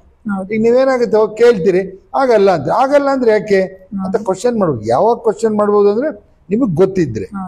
ಒಂದಷ್ಟು ಪುಸ್ತಕಗಳನ್ನ ಓದಂಥದ್ದು ಒಳ್ಳೇದು. ಕೊನೆಯದಾಗ ಏನ್ ಹೇಳಕ್ ಇಷ್ಟಪಡ್ತೀರಿ ಮೇಡಮ್? ಆಯ್ತು 45 ನಿಮಿಷ. ಮಹಿಳೆಯರಿಂದ ಸಾಧ್ಯವಾಗೋದು ಯಾವುದೂ ಇಲ್ಲ. ಮಹಿಳೆಯರು ಹೆಚ್ಚು ಮುಂದೆ ಬರಬೇಕು, ಎಲ್ಲ ಕ್ಷೇತ್ರದಲ್ಲೂ ಮುಂದೆ ಬರಬೇಕು. ಎಲ್ಲರೂ ಎಜುಕೇಟ್ ಆಗಿರಕ್ ಸಾಧ್ಯನೇ ಇಲ್ಲ. ಆದ್ರೆ ತಿಳ್ಕೊಳ್ಳೋಂಥ ಸಹಾನುಭೂತಿ, ವಿದ್ಯಾರ್ಹತೆನ ಹೊಂದಿರಬೇಕು. ಅವರು ಹೇಳಿರೋದನ್ನ ನಾವು ಹೌದು ಅದು ತಪ್ಪು ಸರಿ ಅನ್ನೋ ವಿವೇಚನೆಯನ್ನ ಹೊಂದಿರಬೇಕು ಅಂತ ಹೇಳಕ್ ಇಷ್ಟಪಡ್ತೀನಿ. ಮತ್ತೆ ಮಹಿಳೆಯರನ್ನ ಬೆಂಬಲಿಸಿ ಅಂತ ಹೇಳ್ತೀನಿ. ಅದೊಂದು ಒಳ್ಳೆ ಮಾತು. ಯಾಕೆಂತಂದ್ರೆ 2 ಜಡೆ ಇದ್ದಲ್ಲಿ ಸರಿ ಇರಲ್ಲ ಅಂತ ಒಂದು ಮಾತಿದೆ. ಅದು ನಿನ್ನೆ ಬ್ರಹ್ಮಕುಮಾರಿ ಅಕ್ಕವ್ರು ಬಂದಿದ್ರು ಇಲ್ಲಿ, ಅವ್ರು ಮಾತಾಡ್ತಾ ಅವ್ರಿಗೆ ಹೇಳಿದೆ 2 ಜಡೆ ಇದ್ರೆ ಡಿವೈಡ್ ಆಗುತ್ತೆ, ಹೌದಾ ಅಂತ. ಇಲ್ಲ, ಮಹಿಳೆಯರೇ ನಡೆಸಂಥದ್ದು ಬ್ರಹ್ಮಕುಮಾರಿ ಸೆಂಟ್ರ್ ವರ್ಲ್ಡ್ ವೈಡ್ ಇದೆ.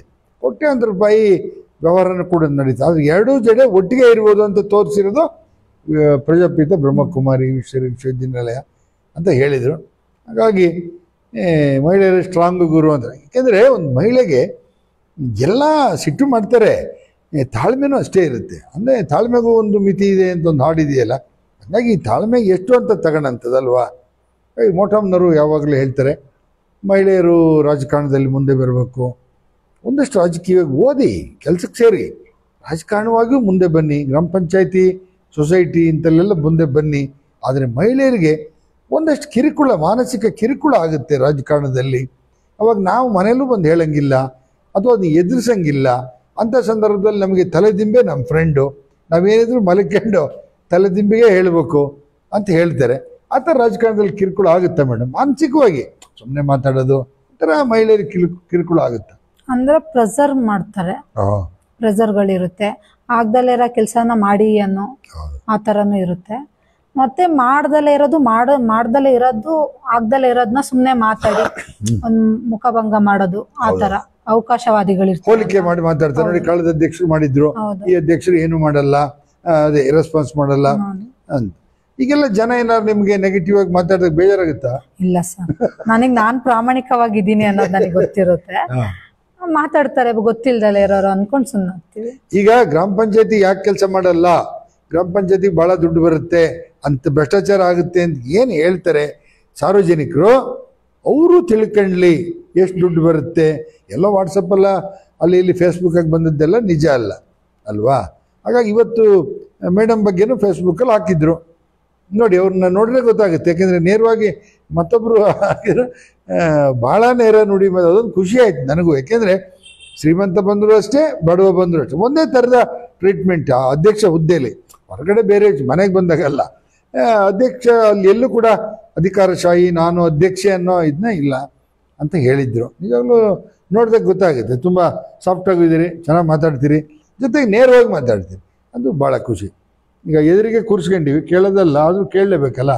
ನಿಮ್ಮ ಈ ಒಂದು ಗ್ರಾಮ ಪಂಚಾಯತಿ ಪ್ರತಿನಿಧಿಯಾಗಿ ನೀವು ಯಾವಾಗ ಆಯ್ಕೆ ಆದ್ರಿ, ಅಲ್ಲಿಂದ ಇಲ್ಲಿವರೆಗೆ ನಿಮ್ಮ ಮನೆಯವರ ಕೋಪರೇಷನ್ ಇದೆಯಾ ನಿಮಗೆ? ಸರ್ ಇದೆ. ನನ್ನ ಪಂಚಾಯತಿ ಎಲೆಕ್ಷನ್ಗೆ ಬರೋ ಕಾರಣನೇ ಅವರು. ಹೌದು. ಹಾಗಾಗಿ ಎಲ್ಲದರಲ್ಲೂ ಸಪೋರ್ಟ್ ಇದೆ. ಊರಿನ ಕೆಲಸಗಳನ್ನ ಅವ್ರು ನೋಡ್ಕೊಳ್ತಾರೆ, ಒಳಗೆ ಪಂಚಾಯತಿ ಒಳಗೆ ನಾನು ನೋಡ್ಕೊಳ್ತೀನಿ. ಮತ್ತೆ ಒಂದೇನಾಗುತ್ತೆ ಅಂದರೆ ಮಹಿಳೆಯರಿಗೆ ಈಗ ಯಾರು ಕೂಡ ನೇರವಾಗಿ ಬಂದು ಹೇಳೋಂಥದ್ದೆಲ್ಲ ಕಡಿಮೆ, ಕೂತಲ್ಲೇ ಫೋನ್ ಮಾಡೋದು. ಅದು ಯಾವ ಗಳಿಗೆ ಆಗಿರ್ಬೋದು, ರಾತ್ರಿ ಆಗ್ಬೋದು, ಹಗಲಾಗ್ಬೋದು. ಕೆಲವೊಂದು ಸಂದರ್ಭದಲ್ಲಿ ಮಾತಾಡೋಂಥದ್ದು ಕಿರಿಕಿರಿ ಆಗ್ಬೋದು ನಿಮಗೂ ಕೂಡ.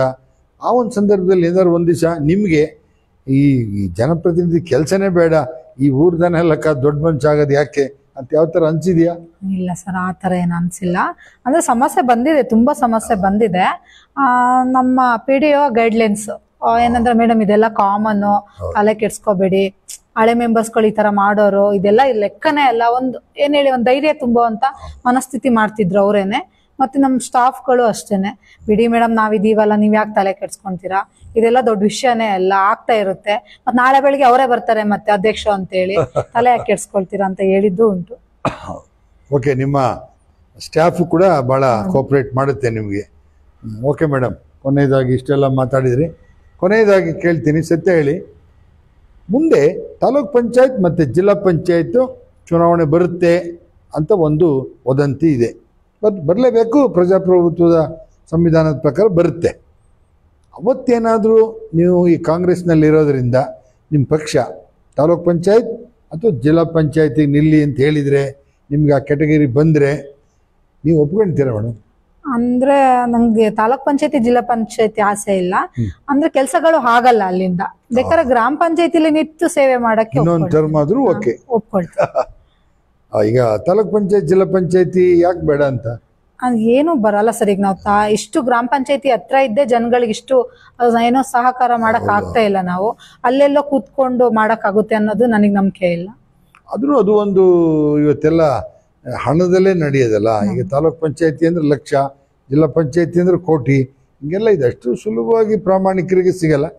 ಮತ್ತು ಒಂದು ನೋಡಿ, ಗ್ರಾಮ ಪಂಚಾಯತಿಲಿ ಯಾರು ಪ್ರಾಮಾಣಿಕವಾಗಿ ಕೆಲಸ ಮಾಡಿದ್ದಾರೆ ಅವ್ರಿಗೆ ಜನ ಗುರುತಿಸೋದು. ಇವತ್ತು ಎಲ್ಲೋ ಆಡಂಬರಕ್ಕೆ ವೆಹಿಕಲ್ ಇಟ್ಕೊಂಡು ಹೋಗಿ ಬಂದು ಊಟ ಹಾಕ್ಸಿ ಏನೋ ಮಾಡಿದ್ದನಿಗೇನು ಆ ಗಳಿಗೆಯಲ್ಲಿ ಗೌರವ ಸಿಗ್ಬೋದೇ ಹೊರತು, ಗ್ರಾಮ ಪಂಚಾಯತಿಯ ಪ್ರತಿನಿಧಿಯಾಗಿ ಯಾರು ಕೆಲಸ ಮಾಡಿದ್ದಾರೆ ಅವ್ರನ್ನ ಇವತ್ತು ಜನ ಗುರುಸ್ತಾರೆ. ನೀವು ನೋಡ್ರಿ, ನಿಮ್ಮ ಅಜ್ಜ ನಿಮ್ಮ ಅಪ್ಪನ ಕಾಲದಿಂದನೂ ಈಗಲೂ ಪರಿಚಯ ಮಾಡ್ರಿ, ಇವರು ತಂದೆ ಗ್ರಾಮ ಪಂಚಾಯತ್ ಅಧ್ಯಕ್ಷರಾಗಿದ್ದರು, ಇವರು ಗ್ರಾಮ ಪಂಚಾಯತಿ, ಹಿಂಗೆ ನೋಡಿ ಗ್ರಾಮ ಪಂಚಾಯತಿ ಹೋಲ್ಸೇ ಮಾತಾಡ್ತಾರೆ.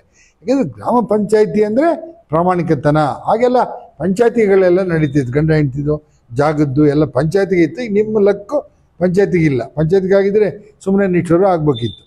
ಓಕೆ ಮೇಡಮ್, ಮುಂದಿನ ಅಂಥ ದಿನಗಳು ನಿಮಗೆ ಬರಲಿ ಅಂತ ಹೇಳ್ತಾ, ಇನ್ನು ನೀವು ಇನ್ನೂ ಒಂದು ಸರಿ ಅವಕಾಶ ಕೊಡ್ತೀನಿ. ಒಂದು ಇಡೀ ಒಟ್ಟಾರೆ ಗ್ರಾಮ ಪಂಚಾಯತಿ ನೋಡಿದ್ರಲ್ಲ, ಸರ್ಕಾರ ಕೊನೆಯದಾಗಿ ಒಂದು 50 ಲಕ್ಷ ರೂಪಾಯಿ ಬೇಕು ಅಂತ ಹೇಳ್ತೀರಿ. ಇನ್ನು ಏನು ಹೆಚ್ಚಿನ ವ್ಯವಸ್ಥೆಗಳನ್ನ ಗ್ರಾಮ ಪಂಚಾಯತಿಗೆ ಮಾಡಿ. ನಿಮ್ಮ ಗ್ರಾಮ ಪಂಚಾಯತಿ ಕಟ್ಟಡ ಇದೆಯಾ? ಸರಿ, ಹೊಸದಾಗಿ ಮಾಡ್ತಾ ಇದೀವಿ. ನಿಮ್ಮ ಪೀರಿಯಡ್ ಓಪನ್ ಆಗುತ್ತಾ? ಸರ್ ಆಗುತ್ತೆ. ಊಟ ಹಾಕ್ಸ್ತೀರಾ ಅವತ್ತು ನಾವು ಬಂದರೆ? ಹಾಕ್ಸ್ತೀವಿ. ಓಕೆ ಮೇಡಮ್, ನೋಡಿ ನಿಮ್ಮ ಅದು ಆ ಚಾಲೆಂಜ್. ಈಗ ನಾನು ಅಧ್ಯಕ್ಷ ಅವಧಿನಲ್ಲಿ ಅದು ಹುಕ್ಕಾರಕ್ಕೆ ಅದು ಮುಗಿಲೇಬೇಕು ಅನ್ನೋದು ಸರ್ಕಾರ ಏನು ಮಾಡ್ಬೇಕು ಮೇಡಮ್? ಇನ್ನೂ ಒಂದು ಸರಿ ಹೇಳ್ಬಿಡಿ. ಏನ್ ಮಾಡ್ಬೇಕು ಅಂದ್ರೆ ನೇರವಾಗಿ ಪಂಚಾಯತಿ ಅಧಿಕಾರಿಗಳನ್ನ ಇಲ್ಲ ಅಂದ್ರೆ ಅಧ್ಯಕ್ಷಗಳನ್ನ ಮೇನು ಏನು ಕಷ್ಟಗಳಿದೆ ಪಂಚಾಯತಿಲಿ, ಜನಗಳ ಕಷ್ಟ ನೇರವಾಗಿ ಕೇಳುವಂತಹ ಒಂದು ಮಾರ್ಗ ಆಗ್ಬೇಕು. ಈಗ ಎಮ್ ಎಲ್ ಎಗಳು ಆದ್ರೆ ಅಷ್ಟೇನೆ ತಿಂಗಳಿಗೆ ಒಂದ್ಸಲಿನೋ ಈಗ ಹೇಗೆ KDP ಮೀಟಿಂಗ್ಗಳು ಮಾಡ್ತಾರೆ ಹಾಗೆ ಅಧ್ಯಕ್ಷಗಳು ಉಪಾಧ್ಯಕ್ಷಗಳ ಮೀಟಿಂಗ್ ನ ಮಾಡ್ಬೇಕು. ಏನು ಅಹವಾಲುಗಳಿದೇನೆ ಅದನ್ನ ತೆಕ್ಕೋಬೇಕು. ನೇರವಾಗಿ ಸರ್ಕಾರದ ಮೊರೆ ಹೋಗಕ್ಕೆ ನಮಗೆ ಸಹಕಾರ ಮಾಡ್ಕೊಡ್ಬೇಕು. ಈಗ ಸುತ್ತಿ ಬಂದು ಹೈವೇ ರೋಡಲ್ಲಿ ಹೋಗೋ ಬದಲು ಶಾರ್ಟ್ ಕಟ್ ದಾರಿಗಳನ್ನ ಮಾಡ್ಕೊಡ್ಬೇಕು. ನೋಡಿ ಶಾಸಕಿಯವರೇ, ನಾಯನವರೇ, ನಾನು ನಿಮ್ಗೊಂದು ಮಾತು ಹೇಳ್ತೀನಿ. ಈಗ ಎಲ್ಲ ಗ್ರಾಮ ಪಂಚಾಯತಿಯ ವ್ಯಾಪ್ತಿನಲ್ಲೂ ಕೂಡ ನಿವೇಶನಗಳದ್ದು ನಿಮ್ಗೊಂದು ತಲೆನೋವು ಅಂತ ನೀವು ತಿಳ್ಕೊಂಡಿದ್ರಿ. ಇಲ್ಲ, ಎಲ್ಲ ಹೆಸ್ಕಲ್ ಗ್ರಾಮ ಪಂಚಾಯತಿ ಒಂದು ಬಿಟ್ಟರೆ ಇನ್ನು ಎಲ್ಲ ಗ್ರಾಮ ಪಂಚಾಯತಿಲೂ ಕೂಡ ಜಾಗ ಇದೆ, ಸರ್ಕಾರಿ ಜಾಗ ಇದೆ. ಅದೆಷ್ಟು ಅಹವಾಲುಗಳು ಬಂದಿದೆ, ಅರ್ಜಿಗಳು. ಈಗ 550 ಅಂತ ಹೇಳಿರು, 450 ತನಕ ಹೆಸ್ಕಲ್ ಗ್ರಾಮ ಪಂಚಾಯತಿ. ಇವೆಲ್ಲದಕ್ಕೂ ಕೂಡ ಅವ್ರ ನಂದಿಪುರದಲ್ಲೇ ಹೆಸ್ಕಲ್ ಗ್ರಾಮ ಪಂಚಾಯತಿ ಇದೆ ಅಂತೇಳಿ. ಅದಕ್ಕೆ ನೀವು ಏನು ಮಾಡಬೇಕು ಅಂತಂದ್ರೆ, ಈಗ ನಮ್ಮ ಒಂದು ಅವಿನ್ TV ಒಂದು ಕಳಕಳಿ ಏನಂದರೆ, ಒಂದು ತಿಂಗಳಿಗೆ ಒಂದು ಸರಿ ಅಥವಾ 2 ತಿಂಗಳಿಗೆ ಒಂದು ಸರಿ ಗ್ರಾಮ ಪಂಚಾಯತಿ ಅಧ್ಯಕ್ಷರು ಮತ್ತು ಉಪಾಧ್ಯಕ್ಷರು ಇವರಿಬ್ಬರನ್ನ ಒಂದು ಮೀಟಿಂಗ್ ಕರೀರಿ. ಇವ್ರನ್ನೇ ಕರೀರಿ. ಬೇಕಾದರೆ ಅಧಿಕಾರಿಗಳನ್ನ ಇಟ್ಕೊಳ್ಳಿ. ಆದರೆ ಎಲ್ಲ 29 ಅಂದರೆ 58 ಜನ ಅಧ್ಯಕ್ಷರು ಮತ್ತು ಉಪಾಧ್ಯಕ್ಷರು ಸೇರಿ 58 ಜನ ಆಗ್ತಾರೆ ಅಷ್ಟೇ. ಇವ್ರನ್ನ ಕರೆದು ಒಂದು ಸಮಸ್ಯೆನ ಕೇಳಿ, 1, 2, 3 ಆಮೇಲೆ ಅಷ್ಟೊತ್ತಿಗೆ ಒಂದು ಎಲ್ಲ ಒಂದು ಕಡೆ ನೀವು ಒಂದು ಇದಕ್ಕೆ ಬರ್ತೀರಿ. ನಿವೇಶನವನ್ನು ಕೊಟ್ಬಿಟ್ರೆ ನೀವು ಗಣರಾಜ್ಯೋತ್ಸವ ದಿನ ಹೇಳಿದ್ರಿ, ನಾನು ಈ ಸರಿ 100 ಎಕರೆ ಜಮೀನು ತಗೊಂಡು 1,000 ಸೈಟು ಕೊಡಬೇಕಂತ ತೀರ್ಮಾನ ಮಾಡಿದ್ದೆ. ಅದು ಎಲ್ಲಿಗೆ ಬಂತು ಗೊತ್ತಿಲ್ಲ, ಆಗುತ್ತೆ. ನೀವೆಲ್ಲ ಗ್ರಾಮ ಪಂಚಾಯತಿ ಅಧ್ಯಕ್ಷರು ಉಪಾಧ್ಯಕ್ಷರನ್ನ ಕರೀರಿ. ಗ್ರಾಮ ಪಂಚಾಯತಿಲಿ ಎಲ್ಲಿದೆ ಜಾಗ ಅಂತೇಳಿ ಅವರೇ ಹೇಳ್ತಾರೆ. ನೀವು ಅಧಿಕಾರಿಗಳಿಗೆ ಗೊತ್ತಿಲ್ಲ, ಗೊತ್ತಿದ್ರು ಹೇಳಲ್ಲ, ಎಲ್ಲ ಒತ್ತುವರಿ ಆಗಿದೆ ಏನೋ ಅಂತ. ಖಾಲಿ ಇರೋಂಥದ್ದನ್ನ ಅಲ್ಲಿ ಗ್ರಾಮ ಪಂಚಾಯತ್ ಅಧ್ಯಕ್ಷರು ಉಪಾಧ್ಯಕ್ಷರುಗಳು ಹೇಳ್ತಾರೆ. ದಯವಿಟ್ಟು 2 ತಿಂಗಳಿಗೆ 3 ತಿಂಗಳಿಗೆ ಒಂದು ಜನಪ್ರತಿನಿಧಿಗಳನ್ನು ಕರೆದು ಮಾತಾಡಿ ನೀವು. ಆಗ ಅವ್ರಿಗೂ ಕೂಡ ಪಕ್ಷಭೇದ ಮರೆತು ಮಾತಾಡೋಕ್ಕೆ ಖುಷಿ ಆಗುತ್ತೆ. ಮತ್ತು ಇಡೀ ಗ್ರಾಮ ಪಂಚಾಯತಿ ಇಲ್ಲಿ ಏನು ನಡೀತದೆ, ಏನು ನಡಿಬಾರ್ದು ಅಂತೇಳಿ ಪರಿಹಾರ ಮಾಡ್ಕೊಳಕ್ಕೆ ಸುಲಭ. ಯಾಕೆಂದರೆ ದಿನಕ್ಕೊಬ್ಬ ಗ್ರಾಮ ಪಂಚಾಯತಿಯವ್ರು ಬಂದು ಯಾವುದೋ ಒಂದು ಅರ್ಜಿ ಕೊಟ್ಟರೆ ಈಗ ಗೊತ್ತಾಗುತ್ತೆ ನಿಮ್ಗೆ. ತಿಂಗಳಲ್ಲಿ ಒಂದ್ಸರಿ ಒಂದು ಅರ್ಜಿ, ನಿವೇಶನ ಇಷ್ಟು, ಓಕೆ, ಒಂದು ಕಡೆ ಆಯಿತು, ಇನ್ನೊಂದು ನೀರಿಂದು, ಇನ್ನೊಂದು ಮಗದೊಂದು. ನಿಮ್ಮ ಪ್ರಯತ್ನ, ನಿಮ್ಮ ಅನುದಾನನೂ ಕೂಡ ಅದಕ್ಕೆ ಜೋಡಿಸಿದರೆ ಇನ್ನು 4 ವರ್ಷ ನಿಮಗೂ ಅಧಿಕಾರ ಇದೆ. 1.5 ವರ್ಷ ಗ್ರಾಮ ಪಂಚಾಯತಿ, ಇನ್ನೂ 1.5 ವರ್ಷ ಇದೆ ನಿಮಗೆ. ಗ್ರಾಮ ಪಂಚಾಯತಿ ಅಧ್ಯಕ್ಷ ಉಪಾಧ್ಯಕ್ಷಗಳಿಗೂ ಒಂದು ಟರ್ಮ್ ಇದೆ. ಒಂದು ಒಳ್ಳೆ ರಾಜಕಾರಣ ಮಾಡ್ದಂಗೆ ಆಗುತ್ತೆ. ಒಂದು ಏನು ಸೋಷಿಯಲ್ ಸರ್ವಿಸ್ ರಾಜಕಾರಣ ಮಾಡ್ದಂಗೆ ಆಗುತ್ತೆ.